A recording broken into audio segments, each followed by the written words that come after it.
الحمد للہ وکفا والصلاة والسلام علی عباده الذین اصطفى خصوصاً علی افضلهم وخاتم النبیین محمد الامین وعلی آلہ وصحبہ اجمعین اما بعد فقد قال اللہ تبارک وتعالی كما ورد فی سورة الشعراء اعوذ باللہ من الشیطان الرجیم بسم اللہ الرحمن الرحیم والشعراء يتبعهم الغاوون ألم تر أنهم في كل واد يهيمون وأنهم يقولون ما لا يفعلون إلا الذين آمنوا وعملوا الصالحات وذكروا الله كثيرا وانتصروا من بعد ما ظلموا فسيعلم الذين ظلموا أي منقلب ينقلبون صدق الله العظيم رب اشرح لي صدري ويسر لي امري واحلل عقدة من لساني يفقهوا قولي اللهم ربنا الهمنا رشدنا واعذنا من شرور انفسنا اللهم ارنا الحق حقا وارزقنا اتباعه وارنا الباطل باطلا وارزقنا اجتنابه اللهم وفقنا لما تحب وترضى آمين يا رب العالمين. ہمارا آج کا جو موضوع ہے وہ بہت ہی غیر معمولی ہے. اجتماع جمعہ میں ایک نظم کا درس. لفظ درس جو ہے وہ بہت سے حضرات کو ممکن ہے کچھ کھلا بھی ہو، چبھا بھی ہو، لیکن آپ کے علم میں ہوگا، اور اگر نہیں ہے تو نوٹ کر لیجئے کہ ہمارے ہاں بڑے بڑے بزرگ مثنوی مولانا روم کا درس دیتے رہے. مثنوی مولانا روم کے بارے میں جامی جیسی عظیم شخصیت، بہت بڑے صوفی، بہت بڑے عالم، ان کا یہ شعر ہے کہ مثنوی مولوی معنوی ہست قرآن در زبان پہلوی. وہ اسی اعتبار سے قرآن نہیں ہے لیکن قرآنی حقائق کی ترجمانی پہلوی زبان میں، فارسی زبان میں قرآن مجید کے حقائق کی ترجمانی کی مولانا روم نے اپنی مثنوی میں. میرے نزدیک بالکل یہی معاملہ علامہ اقبال کا ہے، اور یہ بات میں آج نہیں کہہ رہا، سن 73 میں کہہ چکا ہوں. جو میری پہلی تقریر ہوئی تھی اس موضوع پر، علامہ اقبال اور ہم، ایچ این کالج لاہور میں، وہ کتابچے کی شکل میں بہت شائع ہوئی ہے کہ میرے نزدیک اس دور کے مولانا روم کی حیثیت علامہ اقبال کی ہے، اور اس دور کے ترجمان القرآن، یہ لفظ استعمال کیا گیا تھا ایک وقت میں امام ابن تیمیہ رحمۃ اللہ علیہ کے لیے، ترجمان القرآن. جب ان کا انتقال ہوا ہے تو یہ ایک عام ندا بلند کی گئی کہ ترجمان القرآن کے جنازے کے لیے چلو شریک ہو جاؤ. میرے نزدیک اس دور کا ترجمان القرآن علامہ اقبال ہے. اس ترجمان القرآن کے حوالے سے دو باتیں اور بھی نوٹ کر لیجئے. مولانا ابوالکلام آزاد نے اپنی تفسیر جو بھی لکھی نامکمل ہے، اس کا نام ترجمان القرآن رکھا. جلد اول، جلد دوم، جلد سوم کا کوئی مسودہ گم ہو گیا ہے، کیونکہ یہ دور ان کا تھا خالص سیاسی اور جہاد حریت کا دور تھا. لیکن قرآن مجید سے جو شغف ہو گیا تھا اس ابتدائی دور میں، تو وہ کم سے کم علمی سطح پر بعد میں بھی باقی رہا ہے. عملی اعتبار سے وہ بالکل دوسرے رخ پر جا چکے تھے. لیکن پھر یہ کہ اس عملی اعتبار سے حزب اللہ کی جگہ جب مولانا مودودی نے جماعت اسلامی کے قیام کا بیڑا اٹھایا ہے تو انہوں نے اپنے رسالے کا نام ترجمان القرآن رکھا. اور جیسا کہ میں نے عرض کیا ہے، میرے نزدیک ترجمان القرآن اپنی ذات اور شخصیت کے اعتبار سے علامہ اقبال ہے. چنانچہ عجیب بات ہے کہ ہمارے ہاں بھی ایک بڑے عظیم شاعر ہوئے ہیں فارسی کے، گرامی جلندھری. انہوں نے وہی بات کہ جو مولانا جامی نے کہی تھی مثنوی مولوی معنوی کے بارے میں، تقریباً وہی بات کہی ہے گرامی نے علامہ اقبال کے بارے میں. در دیدہ مانی نگراں حضرت اقبال، پیغمبری کرد و پیمبر نتواں گفت، کہ جو لوگ حقائق بین ہیں، جن کے نگاہوں کے سامنے صرف ظاہر نہیں باطن بھی ہے، جو معانی کی تہ تک پہنچ سکتے ہیں، جو حکمت کی گہرائیوں تک رسائی حاصل کر سکتے ہیں، ان کی نگاہ میں اقبال کا مقام یہ ہے کہ اس نے پیغمبری کی ہے، اگرچہ اسے پیغمبر کہہ نہیں سکتے۔ تو بالکل وہی بات کہ ہست قرآن در زبان پہلوی۔ اس اعتبار سے میں خود علامہ اقبال کا جو ایک دعویٰ ہے، اور وہ دعوے سے زیادہ اصل میں ایک دعا اور مناجات کی شکل میں ہے، وہ میں آپ کو پہلے سنا دینا چاہتا ہوں تمہیداً۔ حضور صلی اللہ علیہ وسلم سے خطاب کرتے ہوئے مناجات میں وہ جو بات کہہ رہے ہیں، اس میں دعویٰ بھی ہے اور دعوے کے ساتھ ایک درخواست بھی ہے، اور وہ درخواست ایسی ہے کہ جو ان کے دعوے پر سب سے بڑی دلیل ہے۔ فرماتے ہیں گر دلم آئی نئے بے جوہر است، ور بحرفم غیر قرآن مزمر است، پردہ نامو سے فکرم چاک کن، این خیاباں راز خارم پاک کن، روز محشر خار و رسوا کن مرا، بے نصیب از بوسئے پاکن مرا۔ کہ اے نبی صلی اللہ علیہ وسلم، اگر میرا دل جو ہے اس آئینے کے مانند ہے جو زنگ جس کو لگ چکا ہو، جس میں حقائق منعکسی نہ ہوتے ہوں، نہ حقائق کونیہ، نہ حقائق آفاتی، نہ حقائق روحانی، اگر میرا دل جو ہے ان حقائق کے انعکاس سے کی صلاحیت سے بے بہرا ہے، ورب حرفم غیر قرآن مزبرست، اور اگر میرے پیغام میں، میرے حروف میں، میری شاعری میں، میرے الفاظ میں قرآن کے سوا کوئی اور چیز چھپی ہوئی ہو، پردہ ناموں سے فکرم چاک ہو، تو میرے فکر کے پردے کی عزت کی دھجیاں بکھیر دی، میری فکر کی عزت کے پردے کی دھجیاں بکھیر دی۔ ای خیاب آراد خارم پاک کن، پھر تو گویا میں ایک کانٹے کی مانند ہوں جو راستے میں پڑا ہوا ہے، سڑک پر پڑا ہوا ہے، لوگوں کے لیے تکلیف کا موجب بنے گا، تو اس کانٹے کو ہٹا دینا چاہیے۔ اور سب سے بڑی بد دعا جو اپنے لیے کی ہے انہوں نے کہ اگر ایسا ہو، مشروط ہے، روز محشر خار و رسوا کن مرا، قیامت کے دن آپ مجھے خار اور رسوا کیجیے گا، ذلیل کیجیے گا، بے نصیب از بوسہ پاک مرا، اور مجھے اپنے قدم مبارک کا بوسہ لینے کی سعادت سے محروم کر دیجیے۔ یہ ہے اقبال کا دعویٰ بھی کہہ لیجئے، دعویٰ بھی اس میں ہے، لیکن اس دعوے پہ جتنا جزم اسے ہے، جس قدر انشراح کے ساتھ، اعتماد کے ساتھ دعویٰ کر رہا ہے، وہ اس بددعا سے ظاہر ہے جو اپنے آپ کو دے رہا ہے کہ اگر ایسا نہ ہو تو پھر میرا انجام یہ ہونا چاہیے۔ بہرحال اس معاملے میں نے چونکہ آج کچھ آیات کی بھی تلاوت کی ہے، تو وہ بھی میں چاہتا ہوں کہ میں تھوڑی سی وضاحت کر دوں۔ سورہ شعراء چونکہ اسی ان آیات ہی کے حوالے سے اس پوری سورت کا نام سورہ شعراء ہے، اس میں 3 آیات میں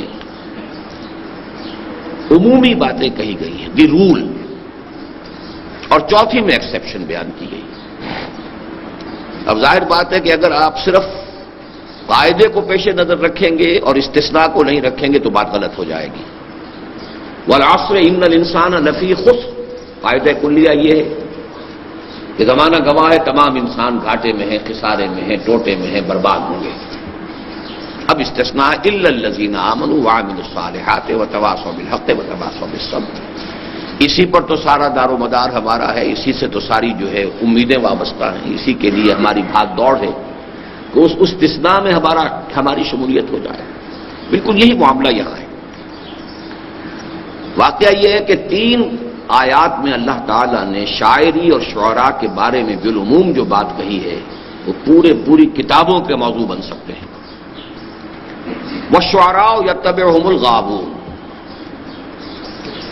شعراء کی پیروی وہی لوگ کرتے ہیں کہ جو حدود سے تجاوز کرنے والے ہوتے ہیں۔ عام طور پر یہ قاعدہ کلی ایسا ہے کہ آپ کو شعراء کے جو پیروکار ملیں گے، ہم نشین ملیں گے، ساتھ بیٹھنے والے ملیں گے، بے عمل لوگ ہوں گے بالکل، اور صرف ایک ذہنی لذت کے اور صرف ایک ذہنی عیاشی کے بالعموم کوئی شے ان کے پاس نظر نہیں آئے.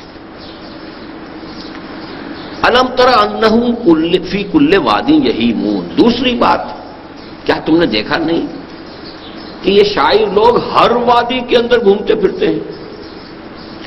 اس لیے کہ شاعری کا تعلق ہے شعور سے، تخیل سے، انسان کے تصورات سے. تو تخیل اور تصور کی دنیا جو ہے وہ کوئی حدود کی پابند نہیں ہوتی، وہ تو کہیں سے کہیں پہنچ سکتا ہے تخیل. عمل کی زندگی میں آدمی کو قدم قدم چلنا پڑتا ہے. تو واقعہ یہ ہے کہ شاعر اور شاعروں کے متبعین کے ہاں آپ کو یہ نتیجہ نکلے گا کہ ان کے فکر اور ان کے عمل میں گیپ پیدا ہونا شروع ہو جائے گا، اس لیے کہ ان کا شعور پرواز کر رہا ہے.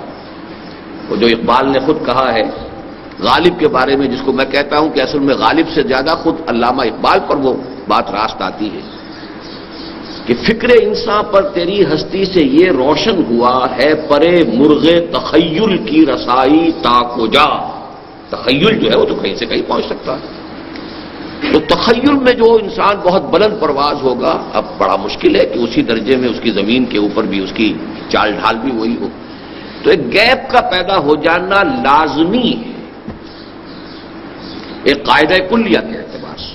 اس لیے کہ وہ پھر ہر وادی میں جدھر بھی جا رہے ہیں ان کے فکر کی جولانی جو ہے اٹ نوز نو باؤنڈس، کوئی اس کے لیے حدود ہے ہی نہیں. نتیجہ کیا نکلتا ہے؟ وَأَنَّهُمْ يَقُولُونَ مَا لَا يَفْعَلُونَ.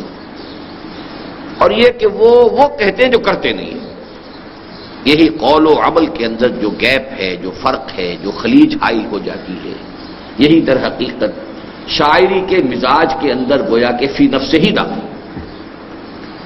اب اس سے استثناء ہے اِلَّا الَّذِينَ آمَنُوا وَعَمِلُوا الصَّالِحَاتِ. بڑی شدید محنت اور مشقت کرنی پڑے گی اگر کوئی شاعری کے میدان میں قدم بھی رکھے اور پھر یہ کہ وہ ان تین چیزوں سے بچنا بھی چاہتا ہو، ایمان اور اس کے ساتھ عمل صالح.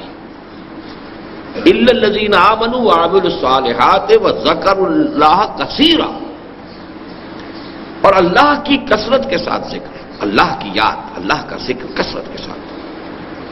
وَانْتَصَرُوا مِنْ بَعْدِ مَا ظُلِمُوا. کیونکہ قدیم زمانے میں شاعری خاص طور پر استعمال ہوتی تھی حجویہ، حجو کہنے کے لیے، رجزیہ شاعری جنگوں کے اندر استعمال کرنے کے لیے. تو یہ جو تمام ہے دشمنوں کی حجو کرنا اور اپنے لیے رجز اور اپنی مدح، تو اس میں بھی کہا گیا کہ اس قسم کی چیز بھی اگر کہیں مظلوم استعمال کرے تو کوئی حرج نہیں ہے. وَانْتَصَرُوا مِنْ بَعْدِ مَا ظُلِمُوا. اگر ظلم کیا گیا ہو، جیسے کہ ایک اور جگہ بھی آیت فرمایا ہے، 6 پارے کی پہلی آیت ہے لا يحب اللہ الجہر بالسوء الا من ظلم. بلند آواز سے کوئی بری بات کہنا اللہ کو بالکل پسند نہیں ہے سوائے اس کے جس پر ظلم ہوا. مظلوم کے دل سے جو ہے کوئی اگر وہ آہ اٹھی ہے اور اس نے کوئی جلے بھنے الفاظ کی شکل اختیار کر لی ہے، کوئی نازیبا الفاظ اس کی زبان سے نکل گئے ہیں، تو اللہ کنڈون کرے گا، معاف کر دے گا. یہ مظلوم ہے، اس کا دل دکھا ہوا ہے. لا يحب اللہ الجہر بالسوء الا من ظلم. تو یہاں بھی فرمایا گیا کہ وانتصروا من بعد ما ظلموا. اس کے بعد کہ پھر ان پر ظلم کیا گیا ہو تو اس کے بدلے میں اگر وہ بھی شاعری میں، اور یہ آپ کو ذہن میں رکھنا چاہیے کہ یہ ٹکڑا پورا کا پورا منطبق ہوتا ہے 100% حضرت حسان ابن ثابت رضی اللہ تعالیٰ عنہ.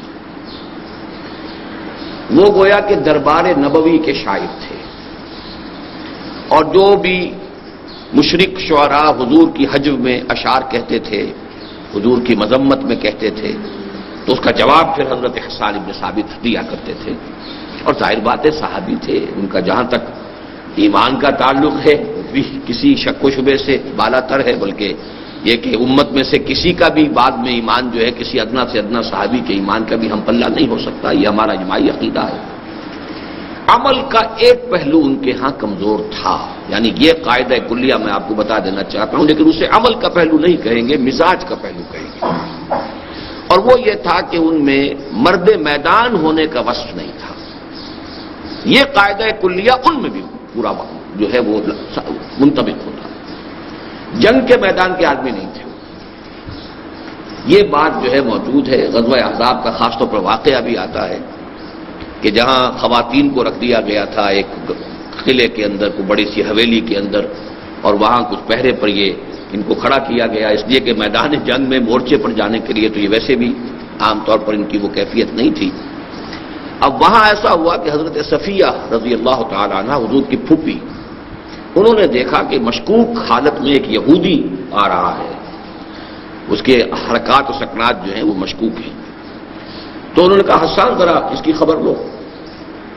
تو انہوں نے کہا کہ یہ کام تو میرا اگر ہوتا تو میں وہاں نہ پہنچا ہوتا۔ تو حضرت صفیہ اتری ہیں اور انہوں نے ایک لاٹھی کی ضرب سے اس کو ہلاک کیا ہے، حالانکہ وہ مسلح تھا۔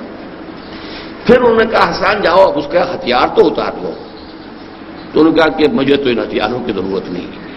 تو سیدھی سیدھی بات، اس میں کوئی تکلف نہیں، کوئی غلط کوئی بیانی نہیں، کوئی تو یہ کہ اس اعتبار سے مرد میدان ہونے کا وصف ان میں بھی نہیں تھا۔ تو قرآن مجید نے جو کچھ بیان کیا ہے اس میں گویا کہ استثناءات تو ہیں، جب استثناء اتنے شد و مت کے ساتھ بیان ہوا ہے۔ بعض شعراء جو ہیں جاہلی شاعر بہت بڑے مرد میدان تھے، امرؤ القیس جو ہے وہ بہت بڑا شاعر بھی تھا، بہت بڑا جنگجو سردار بھی تھا، لیکن یہ ہے کہ عام جو قاعدہ کلیہ ہے، چونکہ اس میں سب سے بڑی مستثنیٰ شخصیت صحابہ کرام میں ہمیں حضرت حسان کی ہی ملتی ہے رضی اللہ تعالی عنہ، ورنہ واقعہ یہ ہے کہ شاعری کی شاید یہ مذمت آ گئی تھی اس وجہ سے، یا یہ کہ ویسے ہی جو حضرت لبید تھے رضی اللہ تعالی عنہ جو سبع معلقہ کے شعراء میں سے تھے، یعنی عربوں کا رواج یہ تھا کہ وہ ہر سال جو مشاعرہ ان کا ہوتا تھا اس میں گویا کہ قصیدہ جس کا سب سے اعلیٰ سمجھا جاتا تھا، تو وہ گویا کہ ملک الشعراء بادشاہ شمار ہوتا تھا آپ شاعروں کا، اور تمام شاعر پھر اسے سجدہ کرتے تھے، اور اس کا قصیدہ جو ہے پھر ایک سال کے لیے خانہ کعبہ کی دیوار کے اوپر آویزہ کر دیا جاتا تھا اس علامت کے طور پر کہ یہ ہمارا اقلیم شعر کا شہنشاہ جو ہے اس سال کے لیے وہ یہ ہے۔ تو آخری شاعر جو ہیں اس کے وہ حضرت لبید ہیں رضی اللہ تعالی عنہ، لیکن وہ ایمان لے آئے۔ جب ایمان لے آئے تو شعر کہنا چھوڑ دیا۔ حضرت عمر رضی اللہ تعالیٰ عنہ نے ایک مرتبہ ان سے یہ سوال بھی کیا، لبید اب آپ شعر نہیں کہتے؟ تو فرمایا بعد القرآن، کیا قرآن کے نزول کے بعد بھی کسی شخص کے لیے کوئی گنجائش ہے کہ وہ اپنی کچھ یعنی کلام قادر الکلامی کا مظاہرہ کرنے کی کوشش کرے اور کوئی بات کہے؟ اس کے بعد تو مطلب یہ کہ سورج کو آئینہ دکھانے والی بات ہے، تو انہوں نے شعر کہنا بند کر دیا۔ تو بہرحال ہمارے ہاں تو شعراء میں سے جن کا تذکرہ آتا ہے، ویسے حضرت خنسا تھی رضی اللہ تعالی عنہ، خنسا العرب بہت بڑی شاعرہ تھی، مرد شعراء بھی ان سے جو ہے اصلاح لیا کرتے تھے۔ انہوں نے غالباً 7 بیٹے ہیں یکے بعد دیگرے جو جہاد فی سبیل اللہ میں اپنے نظر کیے ہیں اللہ کے، اور جام شہادت نوش کیا۔ تو یہ استثناءات ہیں۔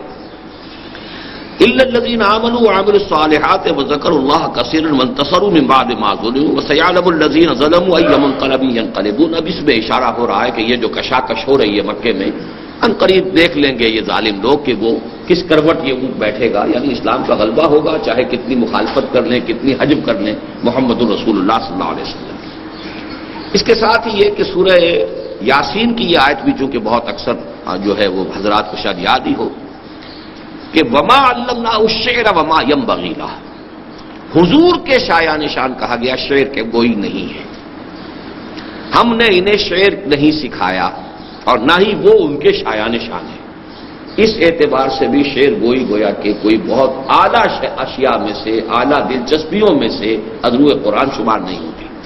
اگرچہ اس میں بھی ایک پہلو یہ کہا جا سکتا ہے کہ حضور کو تو دنیاوی تعلیم بھی اللہ نے نہیں دی، تو کیا دنیاوی تعلیم بھی اس وجہ سے، لیکن یہاں پر لفظ آیا خاص طور پر، وہاں یہ نہیں ہے، وہاں تو یہ ہے علامہ بالقلم۔ لیکن حضور کا معاملہ ہے کہ ایک معجزے کی شکل میں چونکہ آپ کے پوری شخصیت کو رکھنا تھا کہ تمہارے دنیاوی اعتبارات سے کوئی انہوں نے کبھی تعلیم حاصل نہیں کی ہے، لیکن ان کے علم کا، حکمت کا، ان کے فہم کا، ان کی فصاحت کا، ان کی بلاغت کا، اس کا تو اندازہ کر لو، تو یہ خود اپنی جگہ معجزہ ہے۔ تو اسی طریقے سے معاملہ یہاں اس کے برعکس ہے، وما ينبغي له، شعر گوئی جو ہے آپ کے مناسب نہیں ہے۔ آپ کو اچھے شعر پسند ہوتے تھے، آپ پڑھتے بھی تھے، کوٹ بھی کرتے تھے، آپ کا یہ بھی ہے ان من الشعر لحکمۃ وان من البیان لسحرا، یہ بھی آپ کا قول مبارک ہے۔ بہت سے اشعار میں بڑی حکمت ہوتی ہے اور بہت سی تقریریں جادو کا اثر رکھتی ہیں، یہ بھی آپ کا فرمان ہے۔ لیکن یہ ہے کہ خود آپ کو اللہ نے طبیعت کی مناسبت بھی عطا نہیں فرمائی تھی. چنانچہ آپ اگر شعر پڑھتے بھی تھے تو آپ نے بہت سے لوگوں کو دیکھا ہوگا کہ شعر یاد انہیں بہت ہیں، کوٹ کرتے ہیں، لیکن کہیں نہ کہیں سکتہ کر جاتے ہیں، نہ وزن ٹھیک رہتا ہے، غلط پڑھتے ہیں. خود حضور کا معاملہ بھی یہ تھا.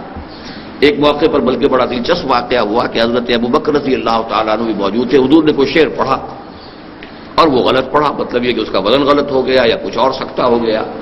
تو حضرت ابوبکر رضی اللہ تعالیٰ عنہ مسکرائے اور انہوں نے عرض کیا انی اشہد انک لرسول اللہ، میں گواہی دیتا ہوں آپ اللہ کے رسول ہیں. یعنی جو قرآن نے کہا ہے کہ وما ینبغی لہ، یہ شعر جو ہے یہ آپ کے شایان شانی نہیں ہے. تو شعر کو صحیح پڑھنے کی بھی اللہ تعالیٰ نے آپ کو وہ جو ہے مناسبت تبع عطا نہیں فرمائی. تو انی اشہد انک رسول اللہ، میں گواہی دیتا ہوں. بہرحال اس اعتبار سے جہاں تک علامہ اقبال کا معاملہ ہے نوٹ کر لیجئے. کل کا میرا اگر اشتہار آپ کی نگاہ سے گزرا ہے تو 3 چیزیں اس میں قابل غور ہیں. پہلی چیز یہ ہے کہ میں نے انہیں اسلامی فکر کا مجدد قرار دیا ہے. مجدد فکر اسلامی، بہت بڑا لفظ ہے جو میں نے استعمال کیا ہے. اور میں اگرچہ جو بھی 14ویں صدی ہجری کے مجددین کا جب شمار کیا کرتا ہوں تو میں ذرا مختلف ناموں سے کچھ نام لیا کرتا ہوں. مجدد اعظم شیخ الہند ہیں، لیکن یہ کہ اس میں جو کام کیا علامہ اقبال نے، مولانا مودودی نے، اسی طریقے سے مولانا الیاس صاحب نے مختلف پہلوؤں سے دین کے مختلف شعبوں کی تجدید کی ہے. تو جہاں تک فکر اسلامی کا تعلق ہے اور خاص طور پر اسلام کا انقلابی فکر، اس کا مجدد قطعی طور پر، یقینی طور پر، حتمی طور پر علامہ اقبال.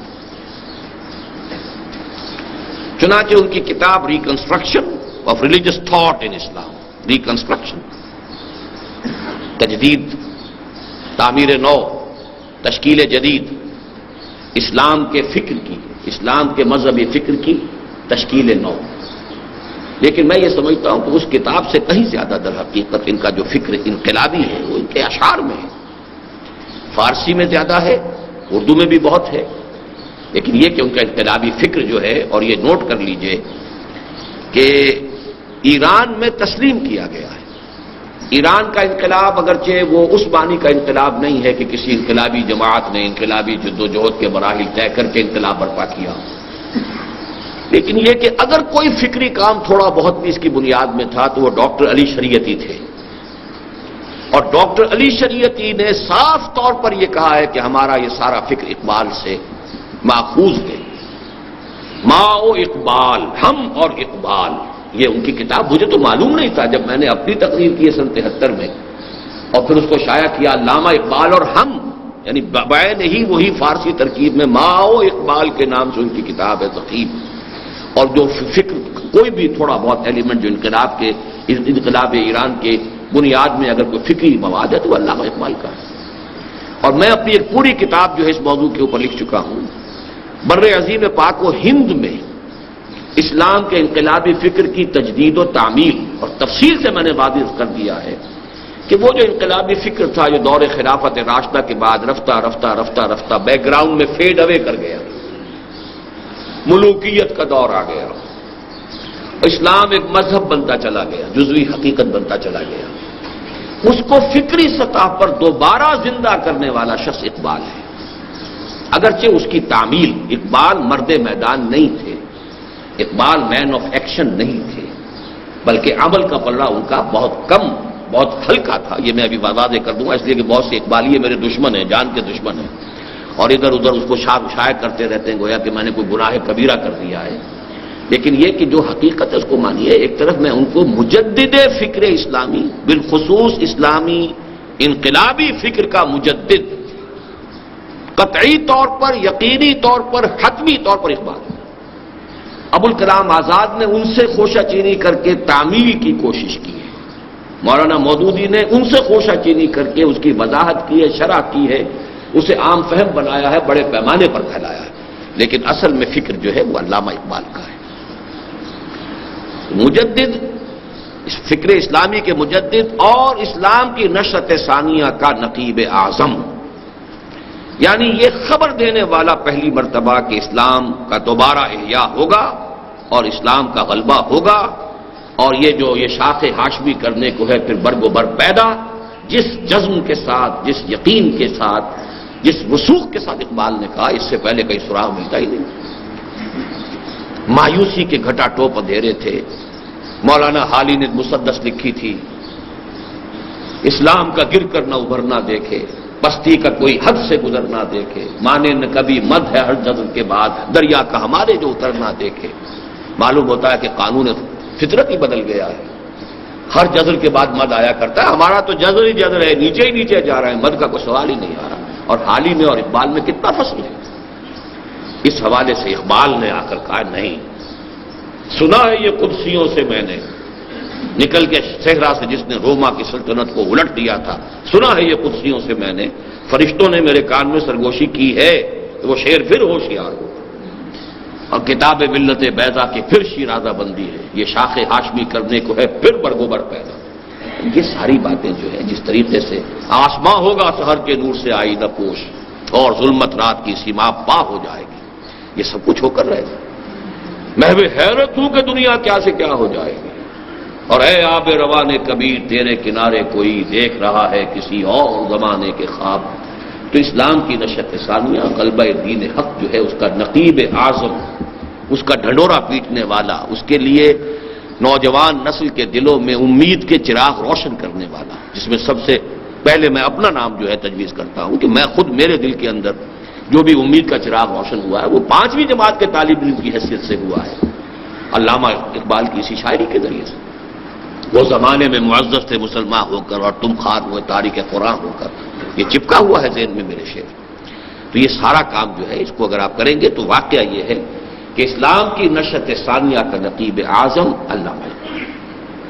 لیکن اس کے باوجود میں رحمت اللہ علیہ نہیں لکھتا، میں کہیں ان کو حضرت نہیں لکھتا، حضرت علامہ ایک عام اصلاح کے طور پر کبھی آ بھی جائے۔ اس کی وجہ کیا ہے؟ ہمیں ہر شے کو جہاں وہ ہے ماننا چاہیے۔ وہ متدین انسان بھی نہیں تھے، سیدھی سیدھی بات ہے۔ عشق رسول دل میں جتنا تھا، محبت جتنی تھی، وہ اپنی جگہ ہے، لیکن اتباع رسول، نماز 5 وقت، نماز 5 گانا، مسجد میں ادائیگی، شعائر دینی، ظاہر بات ہے کہ اس میں نہ صرف یہ کہ وہ مرد میدان نہیں تھے کہ انہوں نے انقلابی فکر دیا، انقلابی تحریک کوئی نہیں اٹھائی، انہوں نے مسلمانوں کی بہبود کے لیے قومی سطح پر کام کیا، مسلم لیگ کے ایک ادنا کارکن کی حیثیت سے، جسے میں بہت بڑا ایثار، بڑی قربانی سمجھتا ہوں۔ ایک انٹلیکچوئل جائنٹ ایک شخص ہے اقبال، انٹلیکچوئل ہونے کے اعتبار سے قائد اعظم کی کوئی حیثیت علامہ اقبال کے مقابلے میں نہیں۔ وہ ایک بہت بڑے سیاسی رہنما تھے، مدبر تھے، سیاستدان تھے، ڈپلومیٹ تھے، پارلیمنٹرین تھے، سب کچھ تھے۔ مفکر جس کو کہا جاتا ہے کوئی حیثیت ہی نہیں، مصنف نہیں ہے، مفکر نہیں ہے، اس کا کوئی فلسفی نہیں ہے۔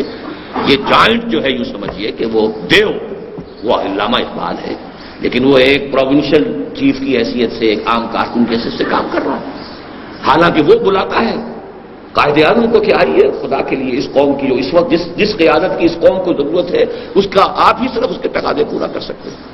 تو اس حوالے سے یہ ہے، لیکن جہاں تک عمل کا معاملہ ہے ہمیں ماننا پڑے گا، ہمیں اپنے معیارات کو ختم نہیں کرنا ہے۔ معیار میں ہمارے لیے عمل محمد الرسول اللہ والذین معہ ہے، اور یہ خود اقبال کا کہنا ہے، بمصطفیٰ برسا خیش را کی دی ہم اوست اگر بہو نہ رسیدی تمام بولا بیس۔ اس اعتبار سے میں یہ کہتا ہوں کہ ان کا وہ متدین انسان بھی نہیں تھے، وہ عمل کے میدان کے سپاہی نہیں تھے، اور ان کا عمل کا پلڑا ہلکا تھا، لیکن جہاں میں نے یہ الفاظ لکھے ہیں وہاں ایک بڑی احتیاط برتی ہے۔ ان کے فکر کے مقابلے میں عمل کا پلڑا، میں اپنے عمل سے نہیں ان کا تقابل کر رہا کہ ایک شخص فکر کی اس بلندی پر ہے، ماؤنٹ ایورسٹ کے اوپر بیٹھا ہوا ہے، اس کے اعتبار سے کہہ رہا ہوں، جو اس کا کمپیریزن ہے، جو ریشو پروپورشن ہے کہ فکر جو ہے وہ اتنی بلندی پر ہے، اس میں کوئی شک نہیں ہے، لیکن عمل کا جو ہے اس کے تناسب سے ان کا پلڑا بھاری ہے۔ اسی لیے میں جو لفظ اپنے والد کے لیے استعمال کرتا ہوں مرحوم، وہی لفظ ان کے لیے استعمال کرتا ہوں۔ بہرحال آج جو ہے ہم ان کی جو یہ نظم پڑھ رہے ہیں، اب اس نظم کا ذرا تھوڑا سا تاریخی پس منظر بھی سمجھ لیجیے۔ علامہ اقبال کی شاعری کے جو مختلف ادوار ہیں وہ میں نے گنوا دیے ہیں اپنی کتاب میں، وہ جو میں نے جس کا حوالہ ابھی دیا ہے، بر عظیم پاک و ہند میں اسلام کے انقلاب فکر کی تجدید و تعمیل۔ لیکن اس وقت صرف یہ کہنا ہے کہ علامہ اقبال کی شاعری میں جو غزل کا دور تھا وہ سن 1894 سے 1934 تک ہے، اس کے بعد وہ ختم ہو گیا۔ 1935 سے اپنے وفات تک یا 1938 تک انہوں نے کوئی غزل نہیں گئی۔ وہی ان کا کلام ہے کہ جو ارمغان حجاز میں چھپا ہے، اور وہ ارمغان حجاز چھپی ہے ان کے انتقال کے بعد، اس لیے کہ آخری دور کی یہ نظمیں تھیں، اور یہ نظم سن 36 کی ہے۔ اس دور میں جو نظمیں آپ نے لکھی ہیں، جیسا کہ میں نے عرض کیا، غزل والا معاملہ تو بالکل چھوڑ چکے تھے، ختم۔ اس سے پہلے غزلیں انہوں نے کہی ہیں، بہت اونچی کہی ہے، بہت دینی بھی کہی ہے، روحانی بھی کہی ہے۔ اس سے بالکل ابتدائی دور میں وہ عام طور پر گل و بلبل کی شاعری بھی ہوئی ہے، وہ سب کچھ ہوا ہے۔ لیکن یہ ہے کہ میں صرف ان 3 سالوں کے بارے میں یا 4 سالوں کے بارے میں 34 سے 38 تک غزل کا کوئی سراغ ہی نہیں۔ نظم میں بھی خاص ان کا مزاج بن گیا تھا تمثیل کا، مکالمہ، تمثیل، ڈرامائی انداز، اس لیے کہ کسی پیغام کو پہنچانے کا یہ سب سے زیادہ مؤثر ذریعہ ہوتا ہے۔ انگریزی ادب میں ملٹن کا بہت اونچا مقام ہے، اور اس نے اسی صنف کو استعمال کیا ہے۔ افلاطون نے سب سے پہلے ریپبلک نامی جو کتاب لکھی تھی، اس میں اس نے اسی اسلوب کو اختیار کیا تھا۔ اور ہمارے ہاں تصوف کی ایک بہت اونچی کتاب ہے منطق الطیر، فرید الدین عطار رحمت اللہ علیہ کی، وہ بھی اسی طریقے سے مکالمے کی شکل میں ہے۔ تو یہ مکالمہ ہے، ایک مجلس شورا ہے، ابلیس اس کا صدر ہے، اور وہی اس کا گویا کہ بادشاہ ہے اس اقلیم کا، اور اس کے کچھ مشیر ہیں، اور ان کے درمیان ایک گفتگو کی شکل میں علامہ اقبال نے اپنے عمرانی سوچ، اسلامی فکر اور ملت اسلامیہ کے نام اپنے پیغام کا نچوڑ اور خلاصہ دے دیا۔ ویسے بھی قاعدہ ہے یہ کہ شاعر یا مفکر جو ہوتا ہے، اس کے جو آخری سوچ کا نتیجہ تو اس کے آخری دور کی چیزوں میں آئے گا نا۔ ابتدا میں تو سوچ جو ہے بدل رہی ہے، جیسے کہ خود علامہ اقبال سے جب ایک مرتبہ کہا گیا کہ کسی زمانے میں تو آپ غلام احمد قادیانی کی بہت تعریف کرتے تھے، اب آپ قادیانیت کو کفر کہہ رہے ہیں، تو انہوں نے جواب دیا only stones do not change. انسانی ذہن، انسانی رائے بدلتی ہے، معلومات کا اضافہ ہوتا ہے، کچھ اور چیزیں علم میں آتی ہیں، پہلے وہ چیزیں علم میں نہیں تھیں۔ پتھر ہیں جو کہ تو رہتے ہیں، انسانی ذہن پتھر کی طرح تو نہیں ہے۔ Only stones do not change, پتھر نہیں بدلا کرتے، لیکن انسانی رائے، انسانی ذہن بدلتا ہے۔ اس وقت میری وہ رائے تھی، اب میری رائے یہ، اس کا ذکر آ بھی جائے گا اس نظم کے اندر۔ تو بہرحال اقبال کی تھاٹ کا کلائمیکس، یا جس کو ہم یہ کہتے ہیں کہ پچھلے زمانے میں ہمارے بزرگوں کا ایک طریقہ تھا، وصیت لکھواتے تھے، وصایا جو شیخ عبد القادر جیلانی رحمۃ اللہ علیہ کے وصایا بہت مشہور ہیں، شاہ ولی اللہ دہلوی کے وصایا، ہر بزرگ آدمی جو ہے وہ گویا کہ اپنے آخری وقت میں آ کر اپنی اگلی نسل کے لیے چھوڑتا تھا کہ بھائی میری پوری عمر کی سوچ، میرے غور و فکر کا حاصل، آخری جس جگہ میں کھڑا ہوں وہ یہ ہے۔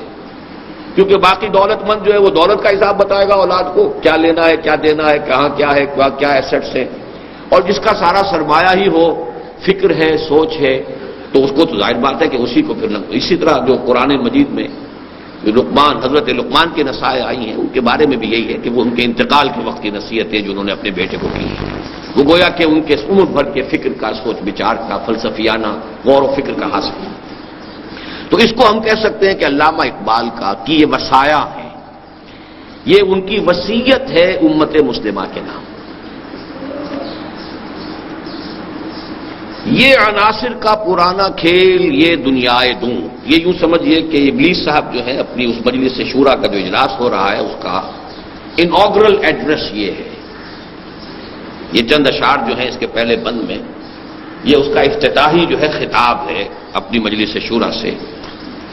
یہ عناصر کا پرانا کھیل، یہ دنیائے دوں،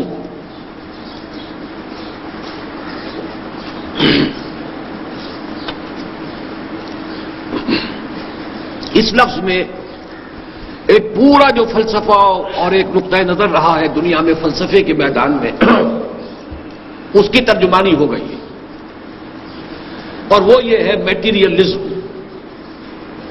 دو ہی فلسفے دنیا میں رہے، میٹیریلزم، آئیڈیلزم۔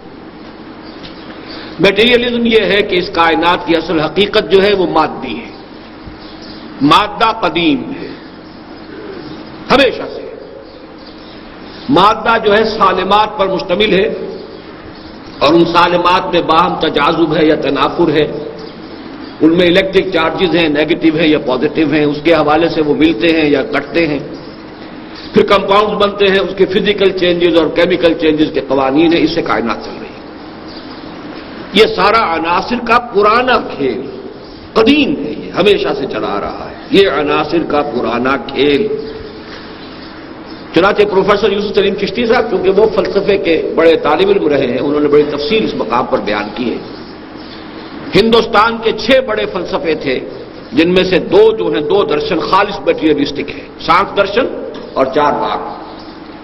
جین مت، بدھ مت خالص میٹیریلسٹک ہے۔ پھر یہ کہ اس کے بعد دہریت اور مادیت اور لاجیکل پازیٹیوزم اور میٹیریلزم اور امپیریسزم اور بے شمار ناموں سے وہ ایک ہی شراب ہے جو مختلف اس کے برانڈ نیمز ہیں۔ یہ عناصر کا پرانا کھیل، یہ دنیائے دوں، یہ دنیا بڑی پست ہے۔ یہ دنیا کیوں؟ اس لیے کہ قرآن مجید بھی کہتا ہے کہ ابلیس جن ہے، اور جنوں کی پیدائش جو ہوئی ہے وہ آگ سے ہوئی ہے، وہ ایک اعلیٰ تر لطیف تر شے ہے۔ اور یہ جو مخلوقات اس وقت ہمیں نظر آ رہی ہیں زمین پر، یہ سب خاکی الاصل ہیں، انسان بھی خاکی الاصل ہے۔ تو دنیا دوں بڑی نفرت کے ساتھ کہہ رہا ہے، یہ حقیر سی دنیا، گھٹیا دنیا، ساکنان عرش اعظم کی تمناؤں کا خون۔ یہ کس اعتبار سے؟ ساکنان عرش اعظم یعنی ملائکہ مقربین۔ جب اللہ نے یہ زمین بنائی تھی، وہ منتظر تھے، متوقع تھے، امیدوار تھے کہ خلافت ہمیں ملے گی، تو ان کی تو ساری آرزوؤں کے اوپر جو ہے وہ پانی پھر گیا، ان کی تمنائیں جو ہیں وہ سب خون میں نہا گئیں۔ اور قرآن مجید میں بھی تذکرہ موجود ہے، وَإِذْ قَالَ رَبُّكَ لِلْمَلَائِكَةِ إِنِّي جَاعِلٌ فِي الْأَرْضِ خَلِيفَةً قَالُوا أَتَجْعَلُ فِيهَا مَن يُفْسِدُ فِيهَا وَيَسْفِكُ الدِّمَاءَ وَنَحْنُ نُسَبِّحُ بِحَمْدِكَ وَنُقَدِّسُ لَكَ قَالَ إِنِّي أَعْلَمُ مَا لَا تَعْلَمُونَ۔ تو بہرحال شاعری کے انداز میں ساکنان عرش اعظم کی تمناؤں کا خون، اس کی بربادی پہ آج آمادہ ہے وہ کارساز جس نے اس کا نام رکھا تھا جہان کاف و نور۔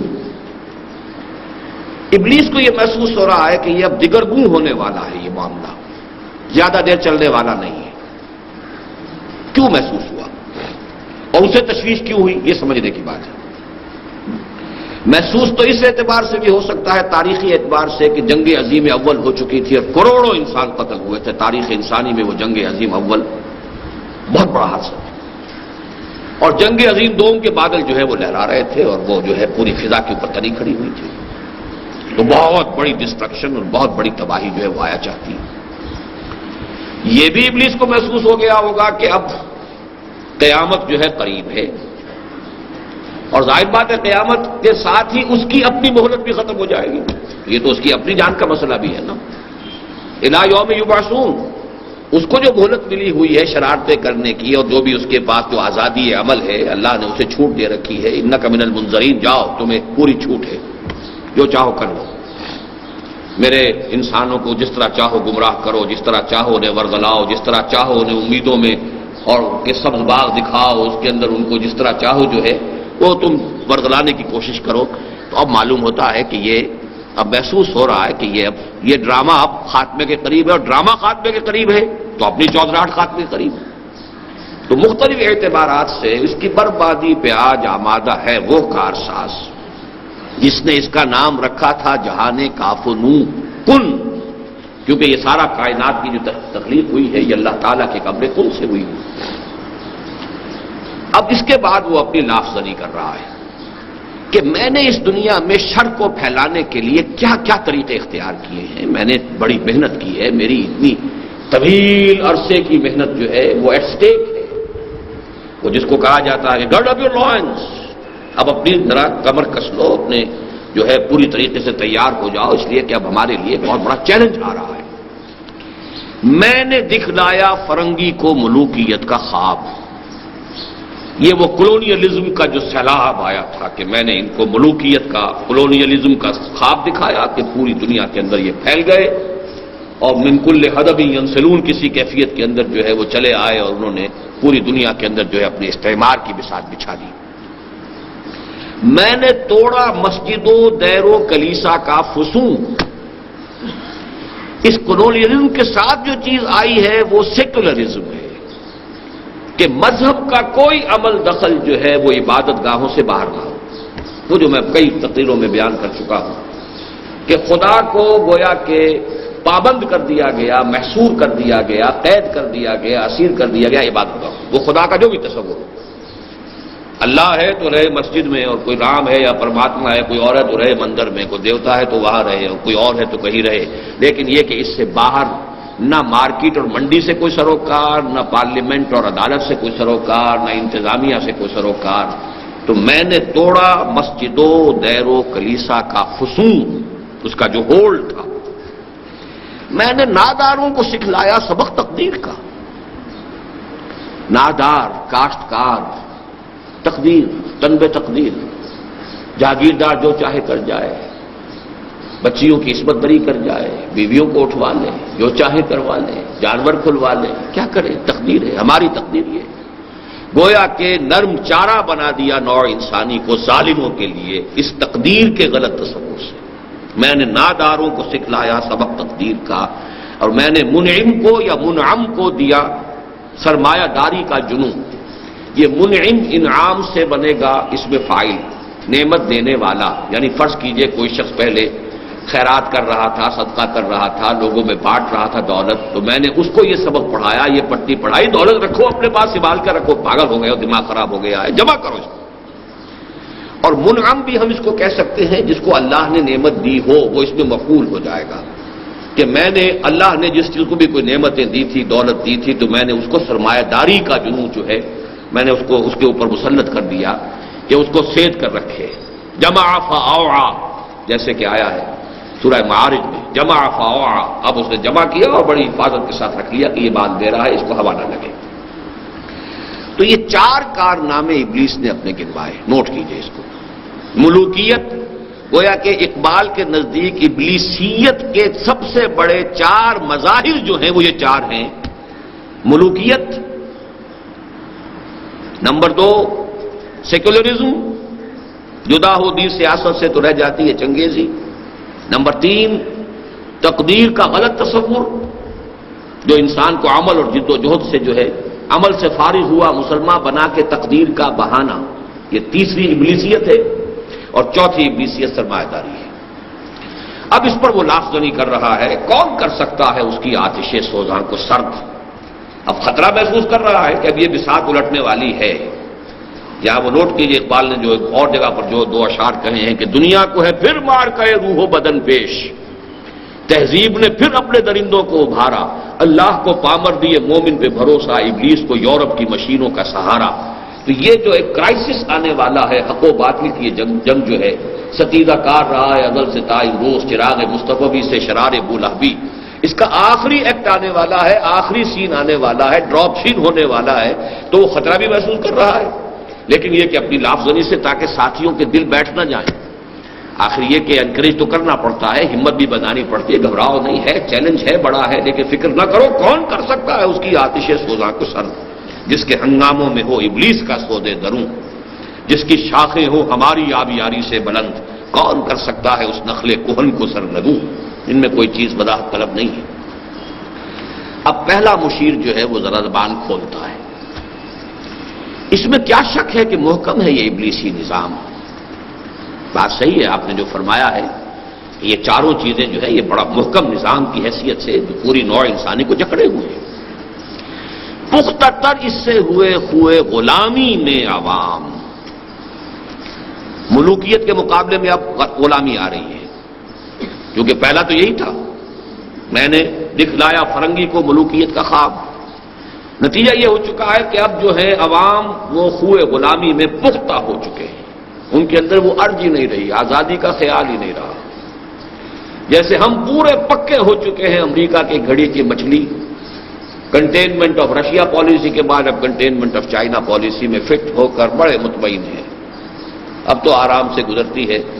یہ ساری چیزیں جو بھی کچھ ہو رہی کا ہے اس لیے کہ آزادی، خود اعتمادی، اپنی عزت، اپنا وقار، اپنی آنکھوں سے اپنا راستہ دیکھ کر اپنے قدموں پر کھڑے ہونا اور چلنا، یہ بالکل دوسری اور شے ہے.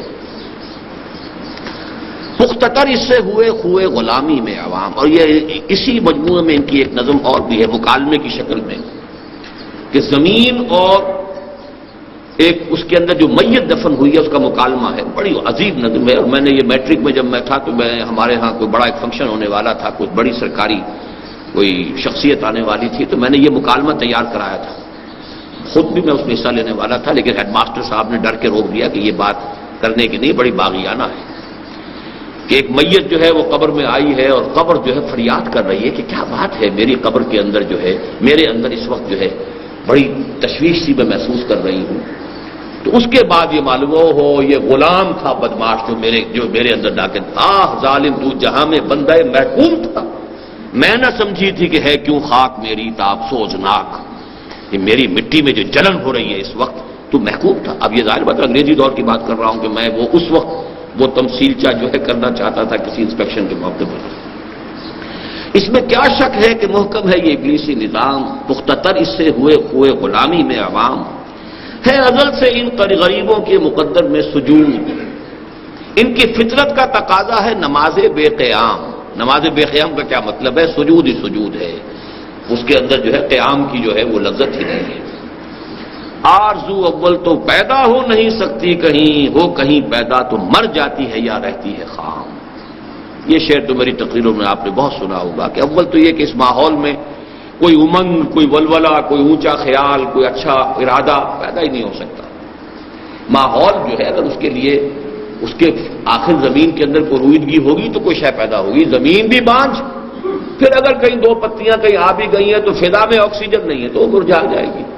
لہذا اگر تو اول تو پیدا نہیں ہو سکتی کہ زمین بانجھ ہو چکی ہے, پیدا ہو جائے تو فضا جو ہے ہوا اس کو آکسیجن نہیں دینے کو تیار ہے ہی نہیں اس میں. تو آرزو اول تو پیدا ہو نہیں سکتی کہیں, ہو کہیں پیدا تو مر جاتی ہے یا رہتی ہے خام. یہ ہماری سعی پہم کی کرامت ہے کہ آج صوفیوں ملا ملوکیت کے بندے ہیں تمام. اب مذہب کے یہی دو مذہب رہے, صوفی اسپرچولیزم اور ملا.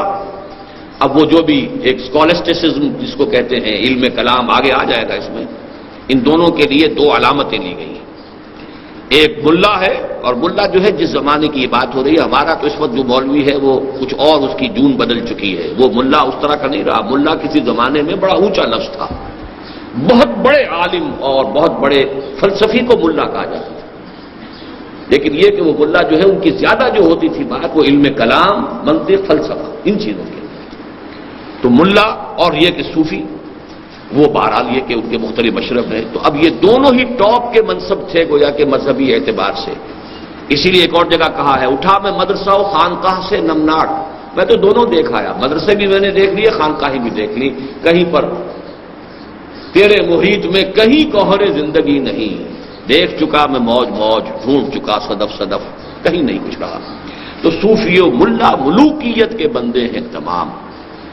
تب مشرق کے لیے موضوع یہی افیون تھی, ورنہ قوالی سے کچھ کمتر نہیں علم الکلام. اب یہ بہت گہرا شعر ہے. قرآن, حدیث, سیرت, یہ تو آدمی کو عمل پر لے کر آتی, جہاد پر لے کر آتی. علم کلام اور وہ آپ بیٹھے ہوئے دھجیاں بکھیر رہے ہیں منطق کی, اور ہیئر سپلٹنگ ہو رہی ہے, اور عقل کے گھوڑے دوڑائے جا رہے ہیں, اور یہ سب کچھ ہو رہا ہے. تو اس کا اثر جو ہوتا ہے قواعد عملی سرد ہو جاتے ہیں. دماغ چلتا ہے بالکل مشین کی طرح, کمپیوٹر کی طرح, عمل جو ہے وہ نہیں. اسی طرح قوالی ہے, جھوم جاؤ, جھومتے رہو. اب صوفیوں کے حلقے میں قوالی اور علماء کے حلقے میں علم کلام, یہ دو چیزیں گویا کہ دو حلقے جو ہو سکتے تھے مسلمانوں کے رہنما حلقے دینی اعتبار سے, ان دونوں کو گویا کہ ان دونوں سمبلز کے حوالے سے بیان کیا گیا کہ اگرچہ علم کلام کی تاثیر بھی وہی تھی کہ جو عمل سے انسان کو بیگانہ کر دے, لیکن قوالی جو ہے مشرق کے اعتبار سے یہ زیادہ مناسب تھی, کیونکہ یہاں پہ ہندوؤں کا معاملہ تھا, اور یہاں پر گانے کا, ناچ رنگ کا, ان کے کلچر کا حصہ تھا. تو ہم نے یہاں پہ علم کلام کی بجائے قوالی استعمال کروا دی ہے, تاکہ اب یہ اسی رنگ میں رہے اور سرور میں جو ہے وہ اپنے وہ, جیسے کہ ایک اور جگہ پر کہا ہے علامہ اقبال نے کہ صوفی پشمینہ پوش حال مست, از شراب نغمہ قوال مست, آتش شیر عراقی در دلش در نمی سادت بقرآن محفلش. یہ صوفی جو ہے جس نے اوپر سے کوئی پہنی ہوئی ہے اونی قبا بھی پہنی ہوئی ہے اور قوال کی آواز کے اوپر تو وہ حال اسے آ گیا ہے، اور شعر کسی عراقی کا سنا ہے کسی اور کا سنا ہے تو اس کے اوپر وہ حال کھیل رہا ہے، قرآن سے اسے سروکاری نہیں۔ صوفی پشمینہ پوش حال مست، از شراب نغمہ قوال مست۔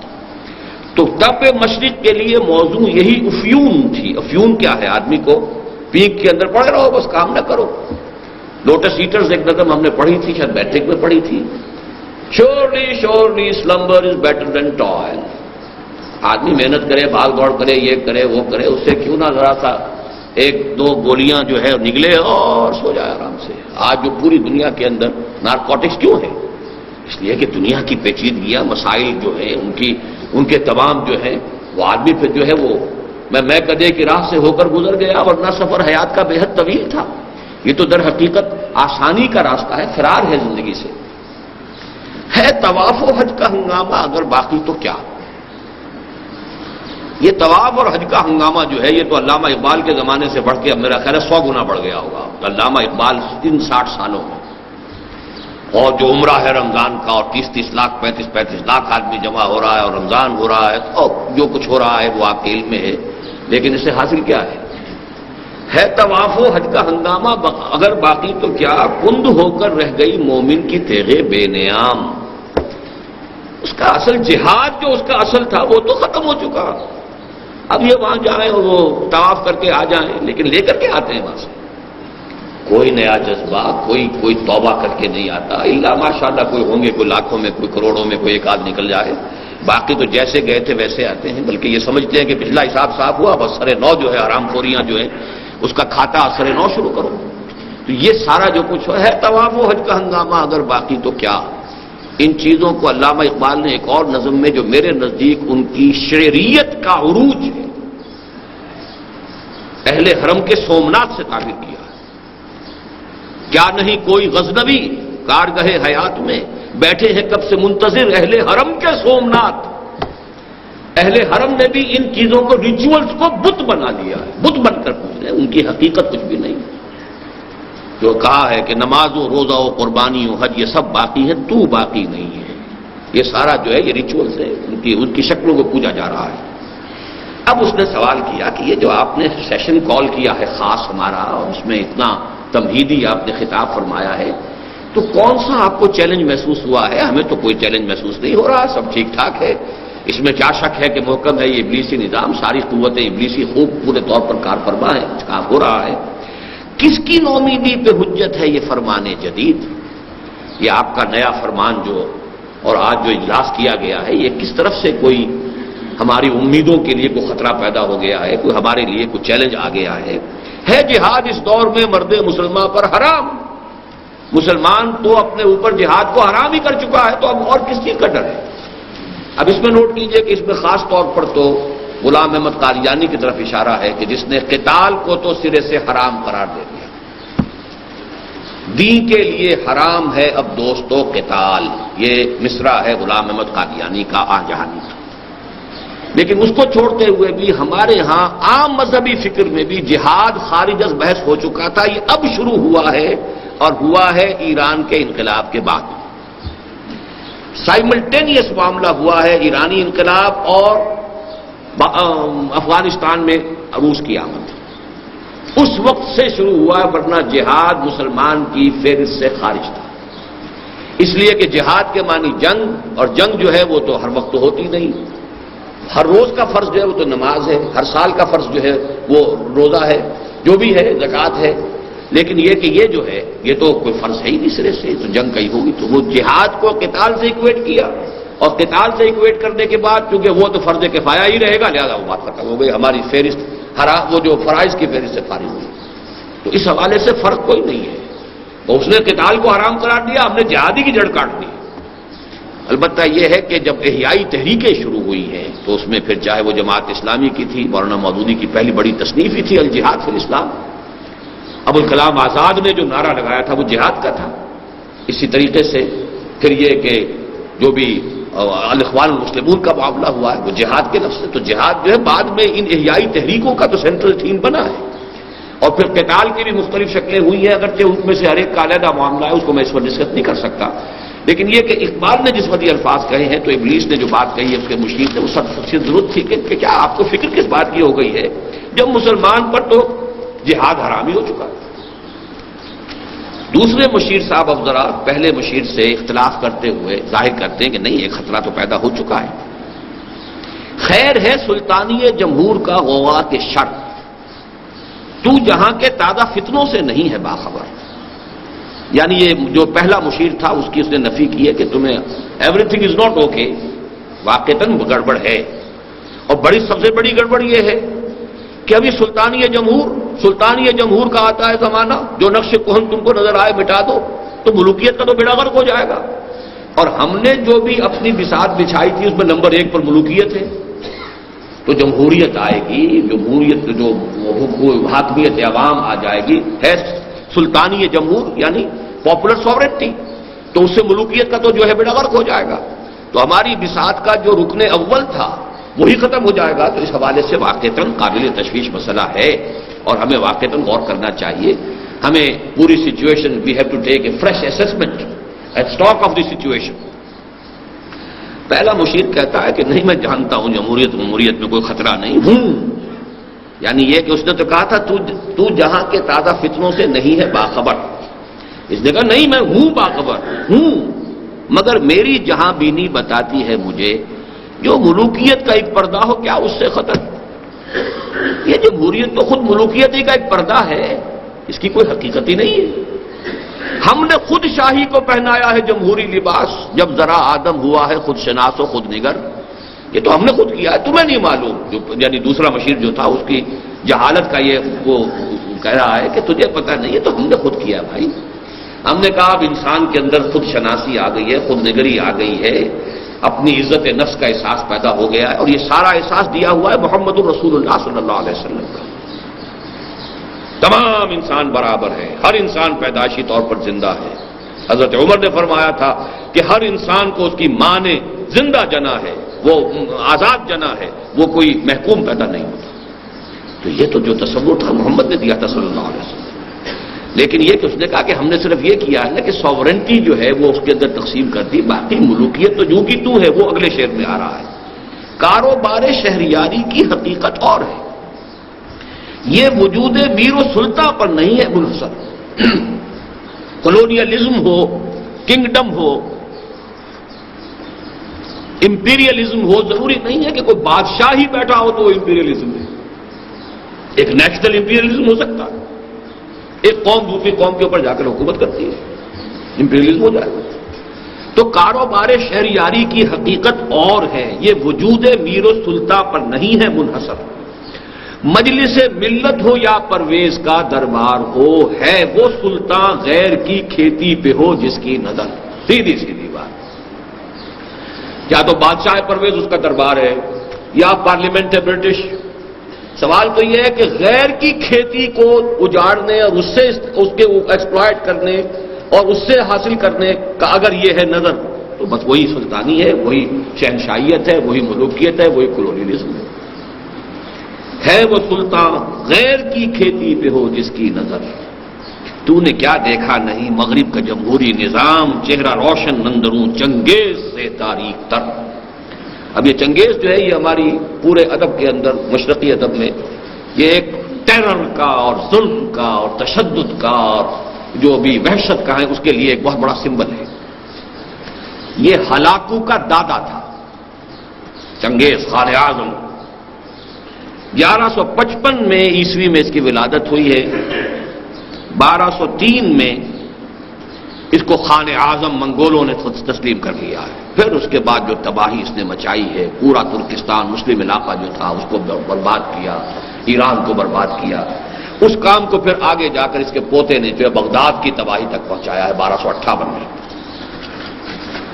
تو یہ جو کہا ہے جلال پادشاہی ہو کہ جمہوری تماشا ہو، جدا ہو دی سیاست سے تو رہ جاتی ہے چنگیز جی۔ کیا فرق پڑتا ہے جمہوری تماشا ہے یا جلال پادشاہی ہے؟ ہیومن ساورنٹی جہاں آ گئی وہ ملوکیت ہے۔ ہیومن ساورنٹی ایک پرسن کی ہو چاہے وہ ایک قوم کی ہو، وہ ملوکیت ہے، لہذا کوئی گھبرانے کی بات نہیں ہے۔ یہ تو ہم نے خود شاہی کو پہنایا ہے جمہوری لباس، جب ذرا آدم ہوا ہے خود شناس و خود نگر۔ اور ایک اور جگہ علامہ اقبال نے اس مغربی جمہوریت کے بارے میں جو کہا ہے وہی ساز کہن مغرب کا جمہوری نظام، اس کے پردوں میں نہیں غیرز نوائے قیصری، دیو استبداد جمہوری قبا میں پائے کو، تو سمجھتا ہے یہ آزادی کی ہے نیلم پری۔ اب تیسرا مشیر کہتا ہے روح سلطانی اگر روح سلطانی رہے باقی تو پھر کیا اضطراب، یعنی اگر یہ سوورنٹی کا کانسیپٹ، انسانی سوورنٹی اور غیر کی کھیتی کو استعمال کرنا، اس پر قبضہ کرنا، اگر یہ روح برقرار ہے تو کوئی حرج نہیں، پھر تو ٹھیک ہے، پھر تو وہی ملوکیت چل رہی ہے مگر کیا اس یہودی کی شرارت کا جواب؟ یہودی سے مراد یہاں پر کارل مارکس یہودی تھا اور جرمن تھا، 1818 میں پیدا ہوا ہے، 1883 میں مرا ہے۔ جرمنی سے اس کو نکال دیا گیا اس کے باغیانہ خیالات کی وجہ سے، تو فرانس میں مقیم رہا، فرانس سے نکال دیا گیا تو انگلستان میں رہا، وہیں اس کی موت واقع ہوئی ہے۔ داس کیپیٹال ایک بڑی کتاب لکھی ہے، وہ گویا کہ سرمایہ داری کو اس نے ٹارگٹ بنایا ہے۔ تو روح سلطانی رہے باقی تو پھر کیا اضطراب ہے، مگر کیا اس یہودی کی شرارت کا جواب وہ کلیم بے تجلی، وہ مسیح بے سلیم؟ اب دیکھیے یہ وہی انداز ہے، نیز پیغمبر والے کے اندر بغل دارت کتاب داس کیپیٹال۔ یہ میری آج شام کی تقریر کا مین موضوع ہے، جو انجمن کا سالانہ اجلاس آج ہونے والا ہے، کہ دو چیزوں سے انقلاب برپا ہوا، دنیا کا عظیم ترین انقلاب، ایک کتاب قرآن، ایک اس کے معلم محمد صلی اللہ علیہ وسلم، یتلو علیہم آیاتہ ویزکیہم ویعلمہم الکتاب والحکمہ۔ یہاں اس کو ذہن میں رکھیے، پیغمبر تو وہ نہیں ہے، یہودی، کتاب تو ہے اس کے پاس، اور کتاب یقیناً بہت گہری فلسفے کی کتاب، بڑی مدلل کتاب، بڑے بڑوں کو چکرا دینے والی کتاب، پوری تاریخ کی ایک نئی تعبیر کرنے والی کتاب، اس میں کوئی شک نہیں۔ وہ کلیم بے تجلی، وہ مسیح بے سلیم، کلیم حضرت موسیٰ علیہ السلام، مسیح حضرت عیسیٰ علیہ السلام، مطلب یہ کہ اس لیول پر لے کے جا رہا ہے کہ جہاں تک اس کا معاملہ ہے تاثیر کا، وہ تو اس حد تک جا رہا ہے، نیز پیغمبر بنے کے اندر بغل دارت کتاب۔ کیا بتاؤں کیا ہے کافر کی نگاہ پردہ سوز، مشرق و مغرب کی قوموں کے لیے روز حساب، اس سے بڑھ کر اور کیا ہوگا طبیعت کا فساد، توڑ دی بندوں نے آقاؤں کے خیموں کی تناب، مزدوروں نے اور تلپٹ کر کے رکھ دیا۔ زار روس کو 1917 میں جلا وطن کیا، پہلے اسی روسی ترکستانی علاقہ جو ہمارا ہے، اور پھر اس کو وہاں پہ گولی مار دی گئی، شہنشاہیت کا تو خاتمہ ہو گیا، تو ہماری تو بساط الٹ رہی ہے۔ پھر یہ کہ اس میں چونکہ یہ معاملہ بھی تھا کہ جو ابتدائی اس کا جو فرور تھا وہ امپیریلسٹ نہیں تھا، اس میں یہی تھا کہ دنیا کی ہر قوم کو آزادی ہونی چاہیے، دنیا کی ہر قوم کو اپنے وسائل کو استعمال کرنا چاہیے، تو یہ تو ہماری ساری بساط جو ہے الٹ دے گا۔ جمہوریت سے تو ہمیں اندیشہ نہیں، مغربی جمہوریت تو ٹھیک ہے، وہ تو ہم نے خود ہی اس کو بپتسمہ دیا ہے، خود ہی ہم نے اس کو جو ہے پردہ اس کے اوپر ڈالا ہے، لیکن یہ کہ یہ واقعتاً ایک چیز ہے کہ جو خطرناک ہے۔ چوتھا مشیر کہتا ہے توڑ اس کا رومت الکبریٰ کے ایوانوں میں دیکھ۔ رومت الکبریٰ روم، اب یہ روم جو ہے ایک زمانے میں قبل مسیح کی جتنی سلطنتیں دنیا میں قائم ہوئی ہیں، یعنی آج سے 2000 سال پہلے کی عظیم ترین مملکت روم کی تھی، یارک سے لے کے بغداد تک، یارک برطانیہ بغداد، اور تبریز سے لے کر موراکو تک، 3 بر اعظموں پر محیط، پورا شمالی افریقہ، پورا یورپ اور مغربی ایشیا کا بھی ایک بڑا چنک، اتنی عظیم سلطنت۔ اور یہ جو رومت الکبریٰ ہے، اس میں جو فاشسٹ تحریک اٹھ چکی تھی اور مسولینی ابھرا تھا بڑی شدت کے ساتھ، قوت کے ساتھ، اور وہ اب تازہ کرنا چاہ رہا تھا وہی سیزر، آل سیزر کو دکھایا ہم نے پھر سیزر کا خواب۔ سیزر ہی لفظ اصل میں عربی میں قیصر بنا ہے، سیزر سی سے لکھا جاتا ہے تو وہ کاف بن گیا قیصر ہے۔ تو یہ سیزر جو بہت بڑی ایک یوں سمجھیے کہ ایک ہستی تھی، رومن امپائر تھی، ہم نے ان کی نسل کو پھر خواب دکھا دیا کہ دوبارہ ایک وسیع مملکت قائم کرو، پھر کنگڈم قائم کرو۔ مسولینی کو تو ہم نے تو توڑ تو پیدا کر دیا، اگر ادھر سے اشتراکی انقلاب آ رہا ہے تو ادھر سے فاشسٹ تحریک بھی اٹھ رہی ہے کہ نہیں؟ تو گویا کہ ہم نے ملوکیت کو دوبارہ زندہ کرنے کا پورا بندوبست کر دیا ہے، اور اس اشتراکیت کا گلا گھونٹنے کا بندوبست عین اس کے اپنے یورپ کی سرزمین میں کر دیا ہے۔ توڑ اس کا رومت الکبریٰ کے ایوانوں میں دیکھ، آل سیزر کو دکھایا ہم نے پھر سیزر کا خواب، کون بحر روم کی موجوں سے ہے لپٹا ہوا، گاہ بالغ چوں صنوبر گاہ نالت چوں رباب۔ اب یہ مسولینی کی شخصیت کی طرف ہے کہ ایک طرف تو یہ کہ بہت وہ جوش دلاتا تھا پوری قوم کو، اور ایک بڑی عسکریت پیدا کر دیتا تھا، جیسے کہ صنوبر کا درخت ہوتا ہے بہت اونچا، اور کبھی جو ہے اس کے اندر ایک سوز و ساز کی سی کیفیت ہوتی تھی۔ اس طریقے سے سوز و ساز کے ذریعے سے وہ اپنی قوم کو ابھار کر اس مقام تک لے آیا، لیبیا فتح کیا، اس کے بعد جو ہے حبشہ پر حملہ کیا ہے۔ یہ سارا جو ہے اس کی طرف سے سیلاب آ رہا تھا۔ لیکن یہاں ایک بات اور نوٹ کر لیجئے کہ احادیث نبویہ سے بھی معلوم ہوتا ہے کہ روم دوبارہ ریزریکٹ ہو جائے گا۔ الملحمۃ العظمیٰ جب لڑی جائے گی، تیسری عالمگیر جنگ جو تاریخ انسانی کی عظیم ترین جنگ ہوگی، جس کو کہ ببلیکل جو ٹرمینالوجی ہے بائبل کی، اس میں کہا جاتا ہے آرمگڈون، اور حدیث میں کہا گیا الملحمۃ العظمیٰ۔ اب یہ ساری چیزیں میری کتاب میں موجود ہیں، سابقہ اور موجودہ مسلمان امتوں کا ماضی، حال اور مستقبل، اس میں بھی لفظ روم آتا ہے۔ اور یہ ایک کتاب میں نے حال ہی میں پڑھی ہے، ایک پادری کی، امریکن، غالباً ہال لنڈ سے اس کا نام ہے، دی لیٹ گریٹ پلانٹ ارتھ کے نام سے کتاب لکھی ہے، اور اس نے بائبل کی اور کتاب قدیم اور عہد نامہ جدید ان سب کے حوالوں سے ثابت کیا ہے کہ یورپ کی یہ کانفیڈریسی دوبارہ بن جائے گی، اور یہ گویا کہ ایک نیا رومن امپائر کی شکل میں دوبارہ دنیا کے سامنے آئے گی، اور اسلام کے ساتھ ان کا ایک بہت بڑا تصادم ہوگا۔ احادیث میں آتا ہے 80 علم ہوں گے، ہر علم کے نیچے 12,000 سپاہی ہوں گے، اور یہ تمام جو ہے عیسائی قوتیں روم کے نام کے تحت جمع ہوں گے۔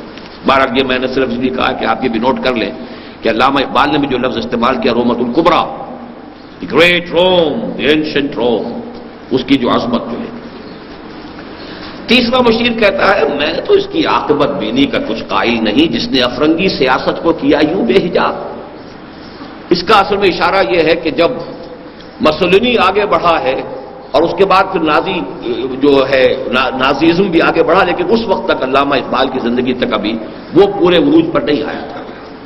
اس وقت تک کی صورت یہی ہے کہ مسولینی جو ہے اس علاقے کے اندر فاشزم کا اور ڈکٹیٹرشپ کا اور اس کا بہت بڑا جو ہے وہ امپیریلزم کا نمائندہ بن کر آیا ہے، اور اس سے خطرہ محسوس ہو گیا تھا خود مغربی قوتوں کو، انہوں نے تنقید کرنی شروع کر دی تھی۔ تو اس نے کہا ہے کہ میں تو اس کی عاقبت بینی کا کچھ قائل نہیں، جس نے افرنگی سیاست کو کیا یوں بے حجاب۔ اس نے کھل کر جواب دیے کہ تم نے سب کچھ کیا ہے، تم نے پوری دنیا کو فتح کیا، تو میں نے اگر فتح کر لیا ہے تو میرے اندر کیڑے ڈال رہے ہو۔ بہرحال اب پانچواں مشیر کہہ رہا ہے، آخری سمجھیے کہ بات، اے تیرے سوز نفس سے کار عالم استوار۔ یہ بڑا عجیب ہے یہ مصرع، سوز نفس، اس کے سوز نفس چونکہ وہ آتشی مخلوق ہے تو غضب، انتقام، غیظ، اسی میں کینہ، اسی میں یہ سارے جو بھی دنیا کے اندر جو خرابیوں کے جتنے بھی منبع ہیں وہ یہ ہے، گویا کہ یہ ابلیس کا وہ سوز نفس ہے۔ اے تیرے سوز نفس سے کار عالم استوار، یہ سارا ہنگامہ ہے تو اسی سے۔ تو نے جب چاہا کیا ہر پردگی کو آشکار، جو بھی راز کی بات ہوتی تھی تو اسے سامنے لاتا رہا ہے۔ آب و گل تیری حرارت سے جہان سوز و ساز، یہ آب و گل کی جو دنیا ہے مٹی کی اور پانی کی، اسی سے یہ سارا معاملہ بنا ہے دنیا، اور اس کا یہ ساری آباد کاری ہے، اور جو چاہے وہ پلانٹ کنگڈم ہے، اینیمل کنگڈم ہے، اور یا پھر ٹاپ پر انسان ہے۔ اب لہے جنت تیری تعلیم سے دانائے کار، اب لہے جنت اصل میں حضور کی ایک حدیث سے اس نے استعارہ کیا ہے کہ حضور نے فرمایا اہل الجنت بلہن، جنتی لوگ بڑے سادہ لو ہوتے ہیں، واقعہ یہ ہے کہ میں نے بھی کئی حضرات کو اپنی تجربہ دیکھا ہے کہ بہت سے لوگ ہوتے ہیں ایسے انتہائی سیدھے اور سادہ، کوئی مکر، کوئی فریب، کوئی چھل، کوئی پیچ، کوئی غصہ، کوئی انتقام ہے نہیں۔ مطلب یہ کہ بعض لوگوں کو میں جانتا ہوں، سب دیکھ رہا ہوں اپنی ان کی شکلیں میرے سامنے، معلوم ہوتا ہے کہ نفس نام کی کچھ ہے ہی نہیں، تو ان کو کہا جاتا ہے ابلہ جنت، یعنی وہ کہ جن کے اندر سادگی اس انتہا کی ہے کہ وہ تو گویا کہ جنت ہی کے ہے ویسے۔ تو ابلہ جنت تیری تعلیم سے دانائے کار، لیکن یہ کہ بہت سے ایسے لوگوں کے اندر جو ہے ابلیس اپنی ابلیسیت کی روح بھی پھونک دے تو ظاہر بات ہے کہ پھر وہ بہت بڑے فنکار بن سکتے ہیں۔ تجھ سے بڑھ کر فطرت آدم کا وہ محرم نہیں، سادہ دل بندوں میں جو مشہور ہے پروردگار۔ فطرت آدم، اب یہاں لفظ نوٹ کیجئے کہ فطرت کا لفظ جو ہے وہ ابلیس کا مشیر کہہ رہا ہے، ہمیں کہنا چاہیے سرشت۔ آدم کا جو اڈ اور لبیڈو ہے وہ ہے آماج گاہ ہے کہ جو ابلیس کی ہے، جس کے اندر یہ پھونکے مارتا ہے آ کر اور مشتعل کرتا ہے۔ فطرت جو ہے وہ انسان کی اعلیٰ شے ہے، لیکن یہ کہ جو اڈ اور لبیڈو کہ جو پھر اس نے فرائڈ نے جو ڈسکس کیا ہے، کام تھا جن کا فقط تقدیس و تسبیح و طواف، تیری غیرت سے ابد تک سرنگون و شرمسار، گرچہ ہیں تیرے مرید افرنگ کے ساحر تمام، اب مجھے ان کی فراست پر نہیں ہے اعتبار۔ وہ یہودی فتنہ گر وہ روح مصدق کا بروز، ہر قبا ہونے کو ہے اس کے جنوں سے تار تار۔ اب اس پس منظر میں دیکھیے کہ 1917 کا انقلاب جو روس کا شروع ہوا تھا، 1937 تک وہ اپنے کلائمیکس کو پہنچ گیا۔ معلوم ہوتا تھا کہ دنیا اب اس سیلاب کو روک نہیں سکتی۔ یہ تو ریسنٹلی معاملہ تھا کہ پوری امریکن پالیسی جو ہے وہ کنٹینمنٹ اور رشیا پر چل رہی تھی، اور وہ تسخیر خلا کے اندر بھی اتنا آگے جا چکا تھا کہ کب کی تاریخ تھی امریکہ کے اوپر کہ وہ تو ہم سے بہت آگے نکل گیا ہے۔ پھر یہ کہ وہ تو بیٹھا ہوا ایشیا کے اندر، اگر اس کے ٹینک جو ہیں وہ چند گھنٹوں کے اندر ایران اور یہ اور افغانستان میں پہنچ جائیں گے، اور ہمیں تو لگیں گے کئی دن اپنی فوجیں وہاں پہنچانے میں۔ تو واقعہ یہ کہ یہ تو اب کی بات میں کر رہا ہوں، تو آپ سن 36 میں جائیے، جب سن 36 کی یہ نظم ہے، تو وہ جو جس قدر ایک آفل جس کو کہا جاتا ہے، نہایت خوفناک اور نہایت روب کہ ایک تحریک، ایک عظیم تحریک جو ہے، بڑے بڑے تخت اٹھا کر پھینک دیے گئے۔ اب وہ جو ہے ابلیس کا یہ 5واں مشیر جو ہے اس کی طرف اشارہ کر رہا ہے، گرچہ ہیں تیرے مرید افرنگ کے ساحر تمام، اب مجھے ان کی فراست پر نہیں ہے اعتبار۔ وہ یہودی فتنہ گر وہ روح مصدق کا بروز، ہر قبا ہونے کو ہے اس کے جنوں سے تار تار۔ حکیم مصدق جو ہے یہ ایران میں پیدا ہوئے تھے 5ویں صدی عیسوی میں، یعنی حضور صلی اللہ علیہ وسلم سے لگ بھگ 100-150 برس قبل۔ اور یہ ان کا فلسفہ ہے یہ کہ خدا یعنی یزداں وہ تو دنیا میں خیر ہی چاہتا ہے، بھلائی ہی چاہتا ہے، نیکی ہی چاہتا ہے، وہ نیکی کا خدا ہے، لیکن ایک اور ہے قوت، بدی کی قوت ہے، اور وہ ہے اہرمن۔ اور اس اہرمن کا جو سب سے بڑا ہتھیار ہے وہ لوگوں میں حسد اور کینہ اور بغض، یہ بیماریاں ہیں کہ جو اس نے پیدا کی ہیں، اور اس کی وجہ سے دنیا میں فساد ہے، گندگی ہے، سارا جو بھی کچھ ہے برائی ہے وہ وہاں سے ہے۔ اور اس حسد اور کینے کا اور سارا جو ہے سبب کیا ہے؟ 3 چیزوں میں عدم مساوات، زر زن زمین، اس میں اگر اونچ نیچ ہوتی ہے تو فساد ہوتا ہے، پھر کینہ ہوتا ہے، پھر حسد ہوتا ہے، پھر بغض ہوتا ہے، پھر مقابلے ہوتے ہیں، پھر جنگیں ہوتی ہیں۔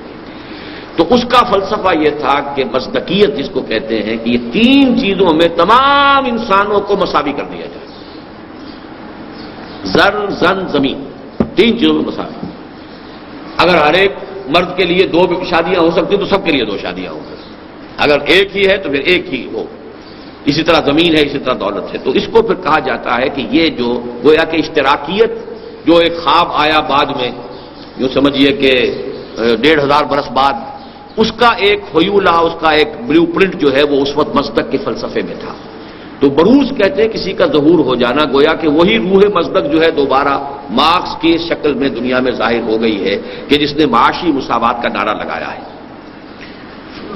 528 عیسوی میں اسے نوشیرواں شہنشاہ ایران نے قتل کر دیا تھا، اور پھر 531 میں اس مصدق کے جتنے بھی ماننے والے تھے ایران میں ان سب کو قتل کر دیا گیا۔ وہ یہودی فتنگر، وہ روح مصدق کا بروز ہر قبا ہونے کو ہے اس کے جنوں سے تار تار، زاغ دشتی ہو رہا ہے ہم سرے شاہین و چرغ. یہ مزدور اور یہ کسان اور یہ جاگیرداروں کے اور یہ گویا کہ کوا جو ہے شاہین کے برابر ہو رہا ہے. یہ تو تلپٹ ہو جائے گی ہماری ساری بساط. ہم نے جو کچھ بھی اپنا مکر کا جال پھیلایا تھا ختم ہو کر رہ جائے گا. کہاں غلامی، کہاں محکومی، سب ختم ہوئی بات. زاغ دشتی ہو رہا ہے ہم سرے شاہین و چرغ، کتنی سرعت سے بدلتا ہے مزاج روزگار. چھا گئی آشفتہ ہو کر وسعت افلاک پر، جس کو نادانی سے ہم سمجھے تھے ایک مشت غبار. ہم سمجھے تھے کہ یہ صرف ایک جو ہے مٹی کی، کہ ایک مٹھی بھر مٹی ہے، یہ تو پوری دنیا کے اوپر چھا گئی. فتنہ فردا کی ہیبت کا یہ عالم ہے کہ آج کانپتے ہیں کوہسارو مرغزارو جوئے بار. لرزہ طاری ہے، جیسے کسی وقت حضرت عمر فاروق رضی اللہ تعالیٰ عنہ کے عہد خلافت میں لرزہ طاری تھا کیسر و کسریٰ کے ایوانوں میں، ایسے کمیونزم نے لرزہ طاری کر دی. مغربی امپیریلزم کے لیے لرزہ، کیپٹلزم کے لیے لرزہ. بھی پیغام ایسا تھا، اتنا انقلابی تھا کہ اس میں اسے اس ابلیس کے 5ویں مشیر کو محسوس ہو رہا ہے کہ ہماری تو سارا جو بھی مکر کا جو بھی جال ہم نے بچھا رکھا ہے اور ساری ہماری بساط تلپٹ ہو کر رہ جائے گی. میرے آقا وہ جہاں زیر و زبر ہونے کو ہے، جس جہاں کا ہے فقط تیری سیادت پر مدار. اب جو خون ذرا گرم ہوا ابلیس صاحب کا، تو اب ابلیس صاحب کا آخری یہ پریزیڈنشل ایڈریس ہے کہ یہ ہے میرے دستے تصرف میں جہان رنگ و بو. وہی لافزنی جو انوگرل ایڈریس کے شروع میں کے آخر میں تھی، اب یہ جو آخری کنکلوڈنگ لیکچر ہے، کنکلوڈنگ ایڈریس ہے، اس کے شروع میں ہے میرے دستے تصرف میں جہان رنگ و بو. کیا زمین، کیا محرمہ، کیا آسمان توبتو، دیکھ لیں گے اپنی آنکھوں سے تماشا غرب و شرق. میں نے جب گرما دیا اقوام یورپ کا لہو. نوٹ کیجئے 38 میں اقبال کا انتقال ہوا ہے اور اس کی کتنے بعد، 3 سال بعد دوسری عالمگیر جنگ چھڑ گئی. دیکھ لیں گے اپنی آنکھوں سے تماشا غرب و شرق، میں نے جب گرما دیا اقوام یورپ کا لہو. کیا امامان سیاست، کیا کلیسا کے شیوخ، سب کو دیوانہ بنا سکتی ہے میری ایک ہو. یہ سارے بڑے بڑے، یہاں تو مجھے پھر ذکر کر دوں آپ سے کہ ایک کتاب جو کینیڈا میں چھپی ہے، pawns in the game, William Guy Carr کی، جس کا فلسفہ یہ ہے کہ ایک ابلیسی قوت ہے، شیطانی قوت ہے لوسیفر. اس لوسیفر کے جو انسانوں کے اندر ایجنٹ ہیں وہ ہے زائنسٹ، جو انہوں نے پہلے آرڈر آف ایلومیناٹی بنایا 1776 میں. پھر یہ تمام جو فری میسن اور یہ لاج اور فلاں لاج اورینٹ اور یہ اور وہ، اور پھر زائنزم جو ہے 1897 سے اس کی تحریک. تو یہ پورا نظام جو ہے، کیا امامان سیاست، کیا کلیسا کے شیوخ، سب کو دیوانہ بنا سکتی ہے میری ایک ہو. کارگاہ شیشہ جو نادا سمجھتا ہے اسے، توڑ کر دیکھے تو اس تہذیب کے جامو صبح. یہ میرا اتنا کمزور نہیں ہے، یہ تانا بانا جو میں نے گناہ ہوا ہے. دست فطرت نے کیا ہے جن غریبانوں کو چاک، مستقی منطق کی سوزن سے نہیں ہوتے رفو. یہ ہے وہ بہت اہم شعر کہ فطرت نے چونکہ مساوات نہیں رکھی ہے، اس کریشن میں کہیں مساوات نہیں ہے، بیلنس ہے، وزن، توازن، مساوات نہیں ہے. مساوات تو انسان کی ذہنی صلاحیتوں میں نہیں ہے، یک رنگی جو ہے ان کی شکلوں میں نہیں ہے، جینز مختلف ہیں، مرد اور عورت کا فرق ہے. تو یہ تو فرق ہے. کوئی قوی جسہ لے کر آتا ہے، کوئی پیدائشی طور پر بیچارہ کمزور ہوتا ہے، اس کے اندر زیادہ محنت اور مشقت کا مادہ نہیں ہوتا. تو دست فطرت نے کیا ہے جن غریبانوں کو چاک، مزدقی منطق کی سوزن سے نہیں ہوتے رفو.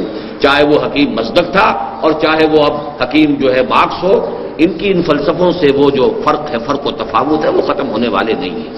یہ فرق و تفاوت جو ہے، جیسے کہ قرآن مجید میں اختلاف کے بارے میں بھی کہا گیا ہے، بلا یزالون مختلفین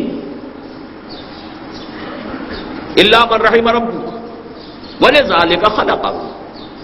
اختلاف تو رہے گا دنیا کے، اختلاف ختم ہو جائے تو پھر بات یہ سارا ہنگامہ ہی ختم ہو جائے گا، یہ ساری رونقیں ختم ہو جائیں گی. تو فرق و تفاوت اور اختلاف یہ تو ایک رول ہے، بس اس کو حدود میں رہنا چاہیے. اس کے لیے جو ہے کچھ games, rules of the game ہونے چاہیے. حدود سے تجاوز نہیں ہونا چاہیے وغیرہ وغیرہ، وہ علیحدہ بات ہو جائے گی۔ کب ڈرا سکتے ہیں مجھ کو اشتراکی کوچہ گرد، یہ پریشان روزگار آشفتہ مغز آشفتہ ہو، یہ دماغ بال ان کے الجھے ہوئے، چہروں پہ وحشت، اور یہ لوگ یہ مجھے پریشان کر دیں گے، یہ مجھے ڈرانے والے نہیں ہیں۔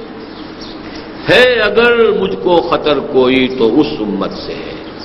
اب یہاں سے پیغام شروع ہوا ہے، جھنجھوڑنے والا پیغام، کہ ابلیس کو اگر کوئی اندیشہ ہے تو نہ جمہوریت سے، نہ فاشزم سے، نہ ناززم سے، نہ اشتراکیت سے۔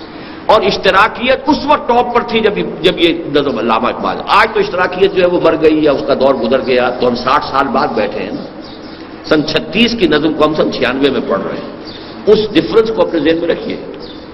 اپنے عروج پر کلائمیکس پر جب یہ تھی، کب ڈرا سکتے ہیں مجھ کو اشتراکی کوچہ گرد، یہ پریشان روزگار آشفتہ مغز آشفتہ ہوں، ہے اگر مجھ کو خطر کوئی تو اس امت سے ہے جس کی خاکستر میں ہے اب تک شرار آرزو۔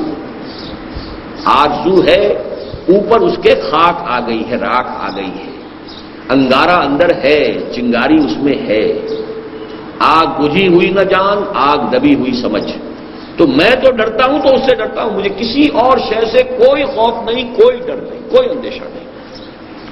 خال خال اس قوم میں اب تک نظر آتے ہیں، وہ کرتے ہیں اشک سحر گاہی سے جو ظالم وضو۔ انفرادی تقوی، انفرادی سوز و ساز کی جو ہے آج کے دور میں بھی اس امت کے اندر کمی نہیں ہے۔ اصل مسئلہ یہ ہے، خال خال ایسے لوگ بھی ہیں، جانتا ہے جن پہ روشن باطن ایام ہے، مستقیت فتنہ فردہ نہیں اسلام۔ میرے لیے خطرے کے اگر کوئی معاملہ ہے، کوئی چیلنج ہے، تو وہ مستقیت سے نہیں ہے، وہ اشتراکیت سے نہیں ہے، وہ جمہوریت سے نہیں ہے، وہ اشتمالیت سے نہیں ہے، وہ سرمایہ داری سے نہیں ہے، وہ ہے اسلام سے۔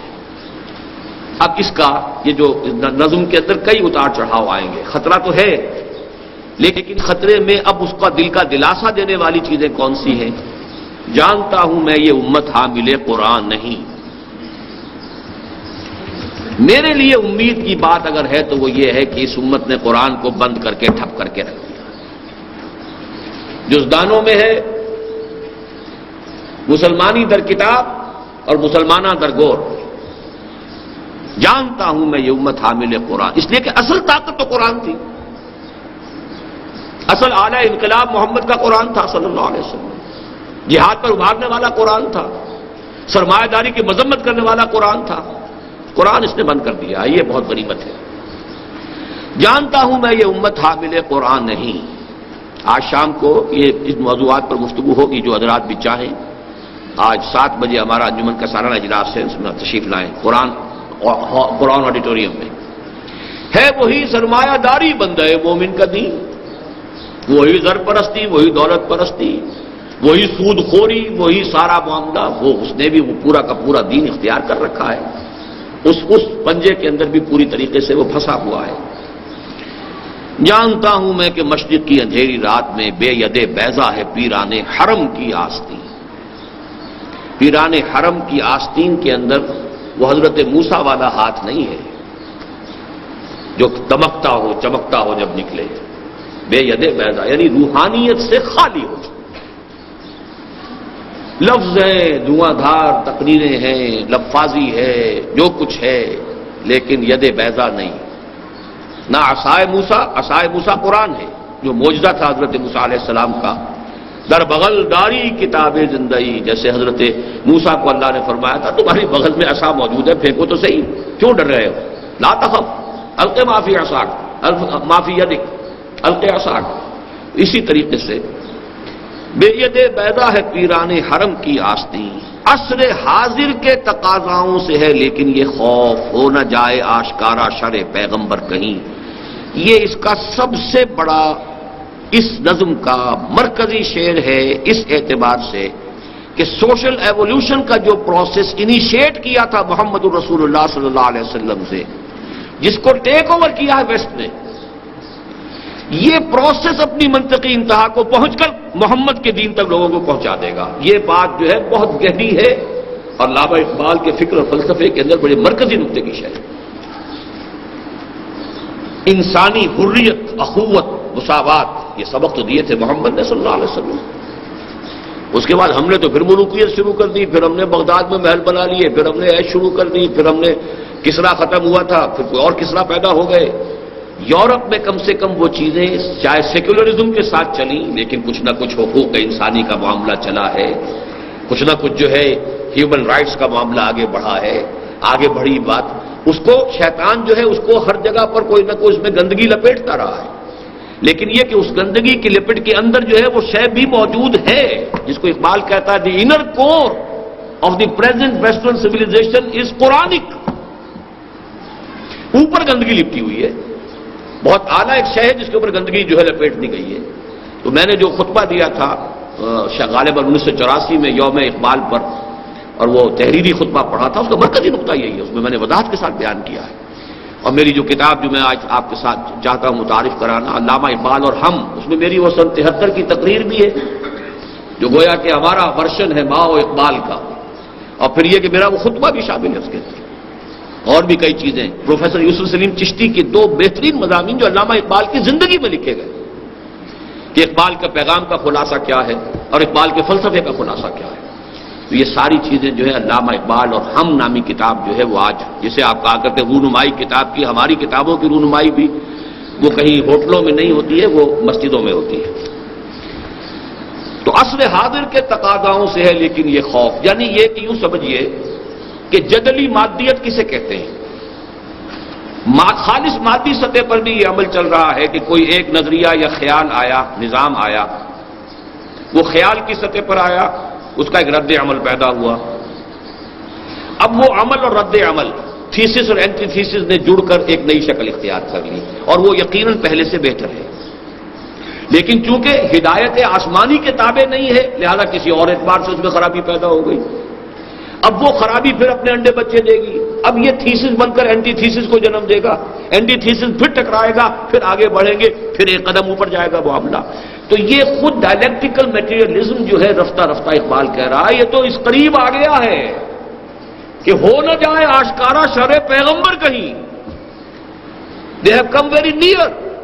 مجھے یہاں وہ لطیفہ یاد آ گیا ہے کہ ایک انگریز ڈی سی کے بارے میں واقعہ بیان ہوا ہے یہ کہ اس کو کسی نے، انگریز زمانے میں ڈپٹی کمشنر ہوتے تھے، کسی نے نیٹو نے یہاں کے کوئی رشوت پیش کی، اس نے ڈانٹ دیا بہت کہ نہیں نہیں نہیں غلط کہا، میں یہ رشوت نہیں لیتا. اس پیش کرنے والے نے کچھ اور رقم بڑھا دی، کچھ اور رقم بڑھا دی، کئی مرتبہ رقم بڑھتے بڑھتے اس جگہ آ گئی کہ اب اس نے کہا کیا فوراً نکل جاؤ یہاں سے، اس لیے کہ اب تم میری قیمت کے قریب پہنچ گئے ہو. اب ہو سکتا ہے کہ میں ٹیمپٹیشن کو اب نہ کر سکوں ریزسٹ، لہذا اب مت ٹھہرو یہاں. You have reach very near my price so get out. اسی طریقے سے یہ دنیا وہاں پہنچ گئی ہے، تھریش ہولڈ پر پہنچی ہوئی ہے، اور یہی ہے اصل میں وہ سارا فکر و فلسفہ جو قیام پاکستان کے میں مضمر تھا. اقبال کا سارا جو خطبہ الہ آباد ہے وہ کیا تھا کہ مجھے یقین ہے کہ ہندوستان کے شمال مغرب میں ایک آزاد مسلمان ریاست قائم ہوگی، اور اگر وہ قائم ہو گئی تو ہمیں موقع مل جائے گا کہ اسلام کی تعلیمات پر دور عرب ملوکیت، عرب امپیریلزم میں جو پردے پڑ گئے تھے، جاگیرداری آ گئی، سرمایہ داری آ گئی، وہ ساری کی ساری بدماشیاں جو بادشاہتوں کے ساتھ ہوتی ہیں وہ مسلمانوں نے شروع کر دی، وہ سارے ظلم اور ایکسپلائٹیشن ہے، وہ سلطان غیر کی کھیتی پہ ہو جس کی نظر، اور جو شخص ایک کسان کی کمائی جو ہے وہ جاگیردار بیٹھ کر کھا رہا ہو. یہ ساری حرام خوریاں جو شروع ہوئی ہیں یہ بادشاہوں کے زمانوں میں شروع ہوئی ہیں، اور اس کو فقہ اسلامی نے طرح طرح کے جو ہے اس کے لیے فتوے دے کر جو ہے ان کو جواز دیا ہے دور ملوکیت کی فقہ نے. تو اس حوالے سے علامہ اقبال نے کہا تھا کہ ہمیں موقع مل جائے گا کہ وہ تمام پردے ہٹا کر اسلام کی اصل تعلیمات کا ایک نمونہ دنیا کے سامنے پیش کریں. اور اسی کو پھر قائد اعظم نے جو ہے اسی کو ایک سلوگن کی شکل دی ہے کہ ہم پاکستان اس لیے چاہتے ہیں کہ عہد حاضر میں اسلام کے اصول حریت و اخوت و مساوات کا ایک عملی نمونہ پیش کریں. یہ تھا پاکستان کا. تو فرمایا کہ عصر حاضر کے تقاضاؤں سے ہے لیکن یہ خوف ہو نہ جائے آشکارا شر پیغمبر کہیں. یعنی مسلمان سے خطرہ نہیں ہے مجھے، خطرہ اسلام سے ہے. مسلمان کے کرنے سے شاید یہ نہ ہو، لیکن یہ جو پروسیس ہے سوشل ایوولوشن کا اور یہ میٹیریل جو ڈائلیکٹکس ہیں خود یہ قریب جا رہے ہیں ادھر. اسی لیے اقبال نے کہا نا ہر کجا بینی جہان رنگ و بو، ہاں کہ از خاکش برو یا دارزو، یاد نور مصطفیٰ اورا باشت یا ہنوز اندر تلاش مصطفیٰ است. یہ جا رہا ہے پورا پروسیس کشاں کشاں چاہے یا نہ چاہے یہ مصطفیٰ ہی کے راستے کی طرف جا رہا ہے، منزل تو آخری وہی ہے، منزل ما کبریاست۔ اب وہ چھڑے پیغمبر جو ہے، اس پر چونکہ کئی مرتبہ گفتگو ہو چکی ہے اور میری کتاب میں بڑی وضاحت سے ہے، 20ویں صدی عیسوی میں بر عظیم پاک و ہند میں اسلام کے انقلابی فکر کی تجدید و تعبیر، یہ 3 شعروں میں علامہ اقبال نے اسلام کے سسٹم آف سوشل جسٹس کو اس قدر کھول کر بیان کر دیا ہے، اس کو کہنا چاہیے کہ یہ جوامع الکلم میں سے الحذر آئین پیغمبر سے 100 بار الحذر، حافظ ناموس زن مرد آزما مرد آخری۔ پورا سماجی نظام اسلام کا اس ایک مصرے میں ہے، عورت کے ناموس، اس کی عصمت، اس کی عزت کی حفاظت، اس کو ماں اور بیوی اور بیٹی کی حیثیت سے چراغ خانہ بنا کر رکھنا تاکہ اس کی حفاظت ہو، اس کے ناموس کی، اس کی عزت کی، اس کی عصمت کی۔ یہ سارا نظام پردے کا، اور یہ سارا نظام سیگریگیشن کا، یہ سارا نظام ستر کا، حجاب کا، عورت کی عزت اور آبرو کی حفاظت۔ حافظ ناموس زن مرد آزما مرد آفرین، مرد کے اوپر، مرد کے لیے چیلنج ہے کہ زندگی کے کٹھن کام تمہارے کرنے کے ہیں، عورت کے کرنے کے نہیں ہیں۔ معاش کمانا تمہارا کام ہے، اس کا کام نہیں ہے۔ بچے وہ پیدا کرتی ہے، تم نہیں کر سکتے، لیکن یہ کہ اس کی خدمت، اس کی دیکھ بھال، اس کی ذمہ داریاں ادا کرنا تمہارا کام ہے۔ اسے بھی تم لا کر کھڑا کرنا چاہتے ہو فیکٹری کے اندر، اور اس کے اوپر وہ مشقت بھی ڈالنا چاہتے ہو۔ بہرحال اگر اس کی کوئی بہت ایمرجنسی ہو تو بات دوسری ہے۔ مرد آزما مرد آفرین، جو بھی مردانگی کے اوصاف ہیں وہ پیدا ہونے چاہیے۔ مرد کو اپنے حصے کا کام کرنا چاہیے، عورت کو اپنے حصے کا کام کرنا چاہیے۔ موت کا پیغام ہر نوع غلامی کے لیے۔ نوٹ کر لیجئے کہ سب سے پہلی جو خرابی بیان کی گئی تھی غلامی، اور پہلے مشیر نے بھی یہ کہا تھا، ہوئے غلامی میں پختتر اس سے ہوئے غلامی میں عوام۔ اور میں وہ نظم بھی آپ کو بتا چکا ہوں، آہ ظالم تو جہاں میں بندہ محکوم تھا، میں نہ سمجھی تھی کہ ہے کیوں خاک میری سوزناک، الحذر محکوم کی میت سے 100 بار الحذر۔ یہ الفاظ وہاں بھی الحذر کے ساتھ اس نظم کے اندر بھی، محکوم کی میت سے 100 بار الحذر۔ کوئی کسی غلام کی میت جو ہے میری گود میں نہیں آنی چاہیے، نہ کوئی فقفور و خاقہ نہ گدائے رہنشین۔ موت کا پیغام ہر نوع غلامی کے لیے۔ کونوا عباد اللہ اخوانا، حاکمیت اللہ کے لیے ہے، تم تو سب کے سب بندے ہو، غلام ہو، اللہ کے بندے بن جاؤ، غلام بن جاؤ۔ تیسری بات کرتا ہے دولت کو ہر آلودگی سے پاک و صاف۔ آلودگی سے پاک و صاف کیسے ہوگا؟ حرام سے نہ کمائی گئی، سود سے نہ کمائی گئی، زمینداری سے اور جاگیرداری سے نہ کمائی گئی، جوئے اور سٹے سے نہ کمائی گئی۔ دولت جو ہے یہ تو پھر آلودگی ہے، یہ تو ناپاک دولت ہے۔ پہلی بات تو یہ کہ جو آ رہا ہے وہ پاک ہو، کرتا ہے دولت کو ہر آلودگی سے پاک و صاف، اور منعموں کو مال و دولت کا بناتا ہے امین، کہ تمہارے پاس اس آلودگی سے پاک و صاف دولت بھی جو آئی ہے اسے اپنی ملکیت نہ سمجھو، امانت سمجھو کہ یہ اللہ کی امانت ہے تمہارے پاس۔ اس میں سے جو تمہاری ضروریات ہیں وہ تمہارا حق ہے، اور جو زیادہ زائد ہے وہ دوسروں کا حق ہے۔ فی اموالہم حق للسائل والمحروم۔ اسی لیے یسألونک ماذا ینفقون قل العفو۔ اس سے بڑھ کر اور کیا فکر و عمل کا انقلاب؟ بادشاہوں کی نہیں، اللہ کی ہے یہ زمین۔ سارا امپیریلزم اور ملوکیت اور جاگیرداری، اور در حقیقت جاگیرداری ملوکیت کے پاؤں ہوتے ہیں۔ جیسے کنسلا ہوتا ہے، اس کے سینکڑوں پاؤں ہوتے ہیں، تو ایک بادشاہ کے سینکڑوں پاؤں ہوتے ہیں جاگیردار جو ہے۔ چشم عالم سے رہے پوشیدہ یہ آئیں تو خوب۔ یہ غنیمت ہے کہ خود مومن ہے محروم یقین، غنیمت ہے ابھی یہ۔ مومن کو اپنی دولت کا پتہ ہی نہیں ہے، اسے یقین ہی نہیں ہے، وہ دوسروں کے پیچھے مارا مارا پھر رہا ہے۔ وہ ثقافت مانگتا ہے کہیں ہندوستان سے اور کہیں انگلستان سے، وہ کوئی نظام مانگتا ہے تو کبھی مانگتا ہے روس سے اور کبھی مانگتا ہے امریکہ سے۔ اس کے پاس اسے معلوم ہی نہیں، محروم یقین ہے۔ اس کے پاس جو کچھ ہے اسے اس کا شعور نہیں، اسے اس کی حیثیت نہیں معلوم ہے۔ یہی بہتر الہیات میں الجھا رہے، یہ کتاب اللہ کی تعویلات میں الجھا رہے۔ یہ لگا رہے الہیات کے جو مسئلے ہیں، فلسفیانہ مسئلے ہیں، اور کتاب اللہ کی تعویلات آگے پیچھے۔ اب اس ایک شعر کی جو ہے یہ گویا کہ اگلی بند میں، آخری بند میں شرح ہے۔ توڑ ڈالیں جس کی تکبیریں طلسم شش جہات، ہو نہ روشن اس خدا اندیش کی تاریک رات۔ یہ آخری اب اس کی ہدایات ہیں اپنے ان تمام جو بھی اس کے مرید ہیں اور جو مشیر ہیں، پہلا کام تو یہ ہے اس مسلمان اللہ سے ڈرنے والے مسلمان کی رات تاریک ہی رہنی چاہیے، ہو نہ روشن اس خدا اندیش کی تاریک رات۔ اور وہ کس طرح تاریک ہوگی؟ ان مسائل میں الجھاؤ۔ یہ مسائل وہ ہیں جو غلام احمد قادیانی نے اٹھائے تھے اور جس کے اندر ایک بڑا طوفان اس ملک کے اندر جو ہے برپا ہو گیا تھا۔ ابن مریم مر گیا یا زندہ جاوید ہے؟ حضرت مسیح علیہ السلام کا انتقال ہو گیا یا یہ کہ وہ زندہ آسمان پر اٹھا لیے گئے؟ اس پہ طوفان بحثیں شروع ہو گئی۔ ظاہر بات ہے جو ریشنلسٹ تھے، جو سائنٹیفک اور سائنٹیفک ریشنلزم بھی نیوٹن کے دور کا، نیوٹونین فزکس کا، وہ سب بہ گئے اس کے اندر۔ ابن مریم مر گیا یا زندہ جاوید ہے؟ یہ تو اور ایک قدیم مسئلہ ہے، صفات ذات حق حق سے جدا یا عین ذات، یہ پرانا علم کلام کا مسئلہ لا ينحل، لیکن اس کی شرح کا اس وقت موقع نہیں ہے۔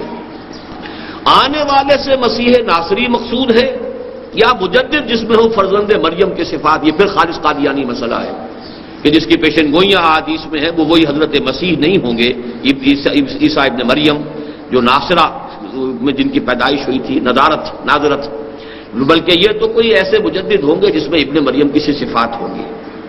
ہے کلام اللہ کے الفاظ حادث یا قدیم، امت مرحوم کی ہے کس عقیدے میں نجات؟ یہ قدیم مسئلہ اسی طریقے سے تھا کہ جو عباسی دور میں پیدا ہوا تھا، قرآن مخلوق ہے یا غیر مخلوق ہے، اور الفاظ جو ہیں اس کے حادث ہیں یا قدیم ہیں۔ کیا مسلمان کے لیے کافی نہیں اس دور میں یہ الہیات کے ترشے ہوئے لات و منات؟ لات و منات دیکھیے اب یہاں پر وہی یہی سارے مسائل اور وہی جو کچھ ہم نے کہ بنا لیا ہے، اصل جن کو توجہات کا مرکز یا ریچولز اور یا یہ الہیات کے یہ مسائل لات و منات۔ کیا نہیں کوئی غزنوی کارگاہ حیات میں بیٹھے ہیں کب سے منتظر اہل حرم کے سومنات؟ تم اسے بیگانہ رکھو عالم کردار سے، خیر اسی میں ہے قیامت تک رہے مومن غلام۔ غلامی کی جو بدترین شکل اس ملک پہ اس وقت آ رہی ہے، نوٹ کر لیجئے، وہ اقتصادی غلامی، مالیاتی غلامی۔ خوشحالی آئے گی، billions and billions of dollars آئیں گے، خوشحالی ظاہری، ہر شخص سود کے اندر جکڑا ہوا ہوگا، ہر شخص کولو کے بیل کے طریقے سے کام کرے گا۔ کولو کے بیل کو بھی کچھ نہ کچھ تو کھانے کو دینا ہی پڑتا ہے، وہ دیا جائے گا، لیکن سارا خون نچوڑ کر جو ہے وہ ورلڈ بینک اور IMF اور ان کے ذریعے سے یہودی لے جائے گا، چوز کر لے جائے گا۔ یہ نظام ہے کہ جس کے ہم گرفت میں پورے طور پر آ چکے ہیں، اور وہی ورلڈ بینک اور IMF کے گماشتے ہیں جو اصل میں اس وقت حکومت کر رہے ہیں۔ ہماری ساری ڈیٹیلڈ اب پالیسیز ان کی بن رہی ہیں۔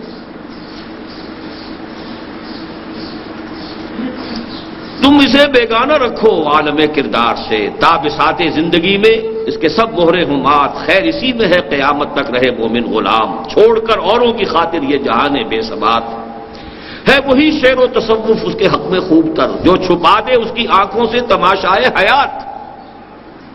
شعر ہو، تصوف ہو، روحانی جو ہے منزلیں طے ہو رہی ہوں اور عروج ہو رہا ہو، تقرب بالنوافل ہو رہا ہے، لیکن زندگی کیا ہے، کیا ہو رہا ہے، کیا معاملہ ہے، کس کا نظام ہے، کس کا قانون ہے، کس کے لیے یہ ساری بساط، اس کا کوئی ہر نفس ڈرتا ہوں اس امت کی بیداری سے میں، ہے حقیقت جس کے دین کی احتساب کائنات۔ مست رکھو ذکر و فکر صبح گاہی میں اسے، پختہ تر کر دو مزاج خانقاہی میں اسے، اسی میں لگائے رکھو۔ باقی یہ کہ کہیں جہاد کی طرف، اقامت دین کی جد و جہد کی طرف، باطل کے ساتھ پنجہ آزمائی کی طرف، حق کا بول بالا کرنے کے لیے سربکف ہونے کی کوئی اس کے اندر کوئی امنگ، کوئی آرزو پیدا نہ ہو۔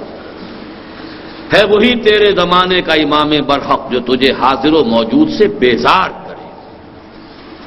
یہ جو علامہ اقبال کی جو کیفیت ان اشعار کا آخری بند میں آئی ہے، جو کرب ہے اس کے اندر، درد ہے، بظاہر تو بڑا انداز جو ہے شاعرانہ ہے، لیکن واقعہ یہ ہے کہ اس میں جو سوز ہے اور درد ہے، امت مسلمہ پر جو تنقید ہے، جو ان کے حالات و قوائف کے بارے میں انہیں اپنے اندر جو بھی رنج کی کیفیت محسوس ہو رہی ہے، اس کا کلائمیکس ہے علامہ اقبال کی نظم ذوق و شوق۔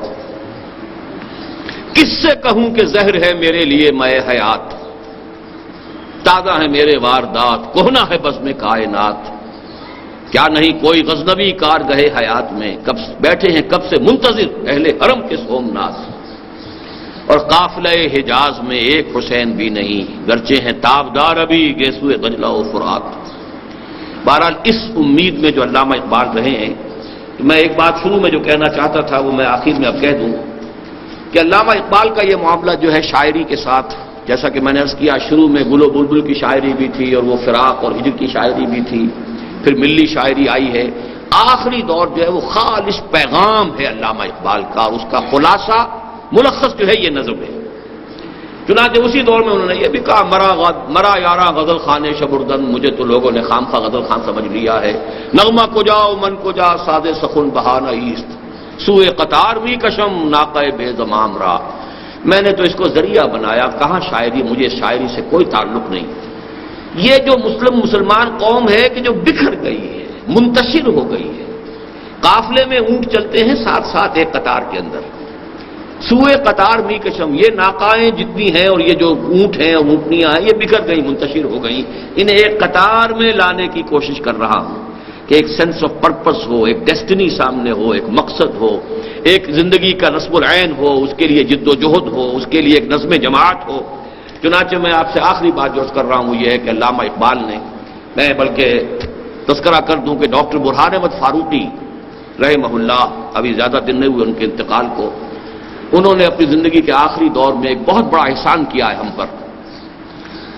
انہوں نے کچھ خط و کتابت ریلیز کی ہے ایک کتاب کی شکل میں، جو 7 فرینڈز کالونی ملتان روڈ سے مل سکتی ہے، جو آل پاکستان ایجوکیشن کانگریس کا ایک مرکز ہے، اس سے ثابت ہوا ہے کہ بالکل انہی ایام میں جبکہ علامہ اقبال نے یہ نظم کہی ہے، وہ بیعت کے اصول پر ایک خالص دینی جماعت بنانے کی تیاری کر رہے تھے۔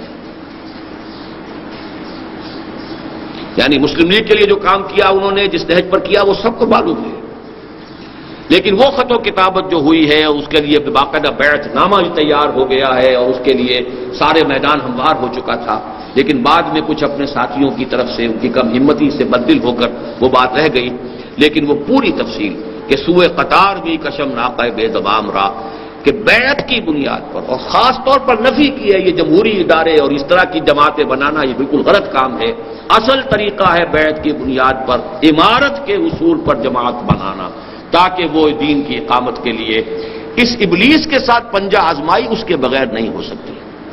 ایک ایسی جماعت کہ جو ایک شخص سے بیعت کر کے سم و طاعت فی المعروف کے رشتے کے اندر منسلک ہو چکی ہے، اس کے بغیر ابلیسی قوتوں کا مقابلہ ناممکن ہے۔ وقت اگرچہ زیادہ ہو گیا ہے، میں 15 منٹ آپ کے اور لوں گا آج، پھر دو جمعوں کی چھٹی آپ کو دے رہا ہوں اس کے بعد۔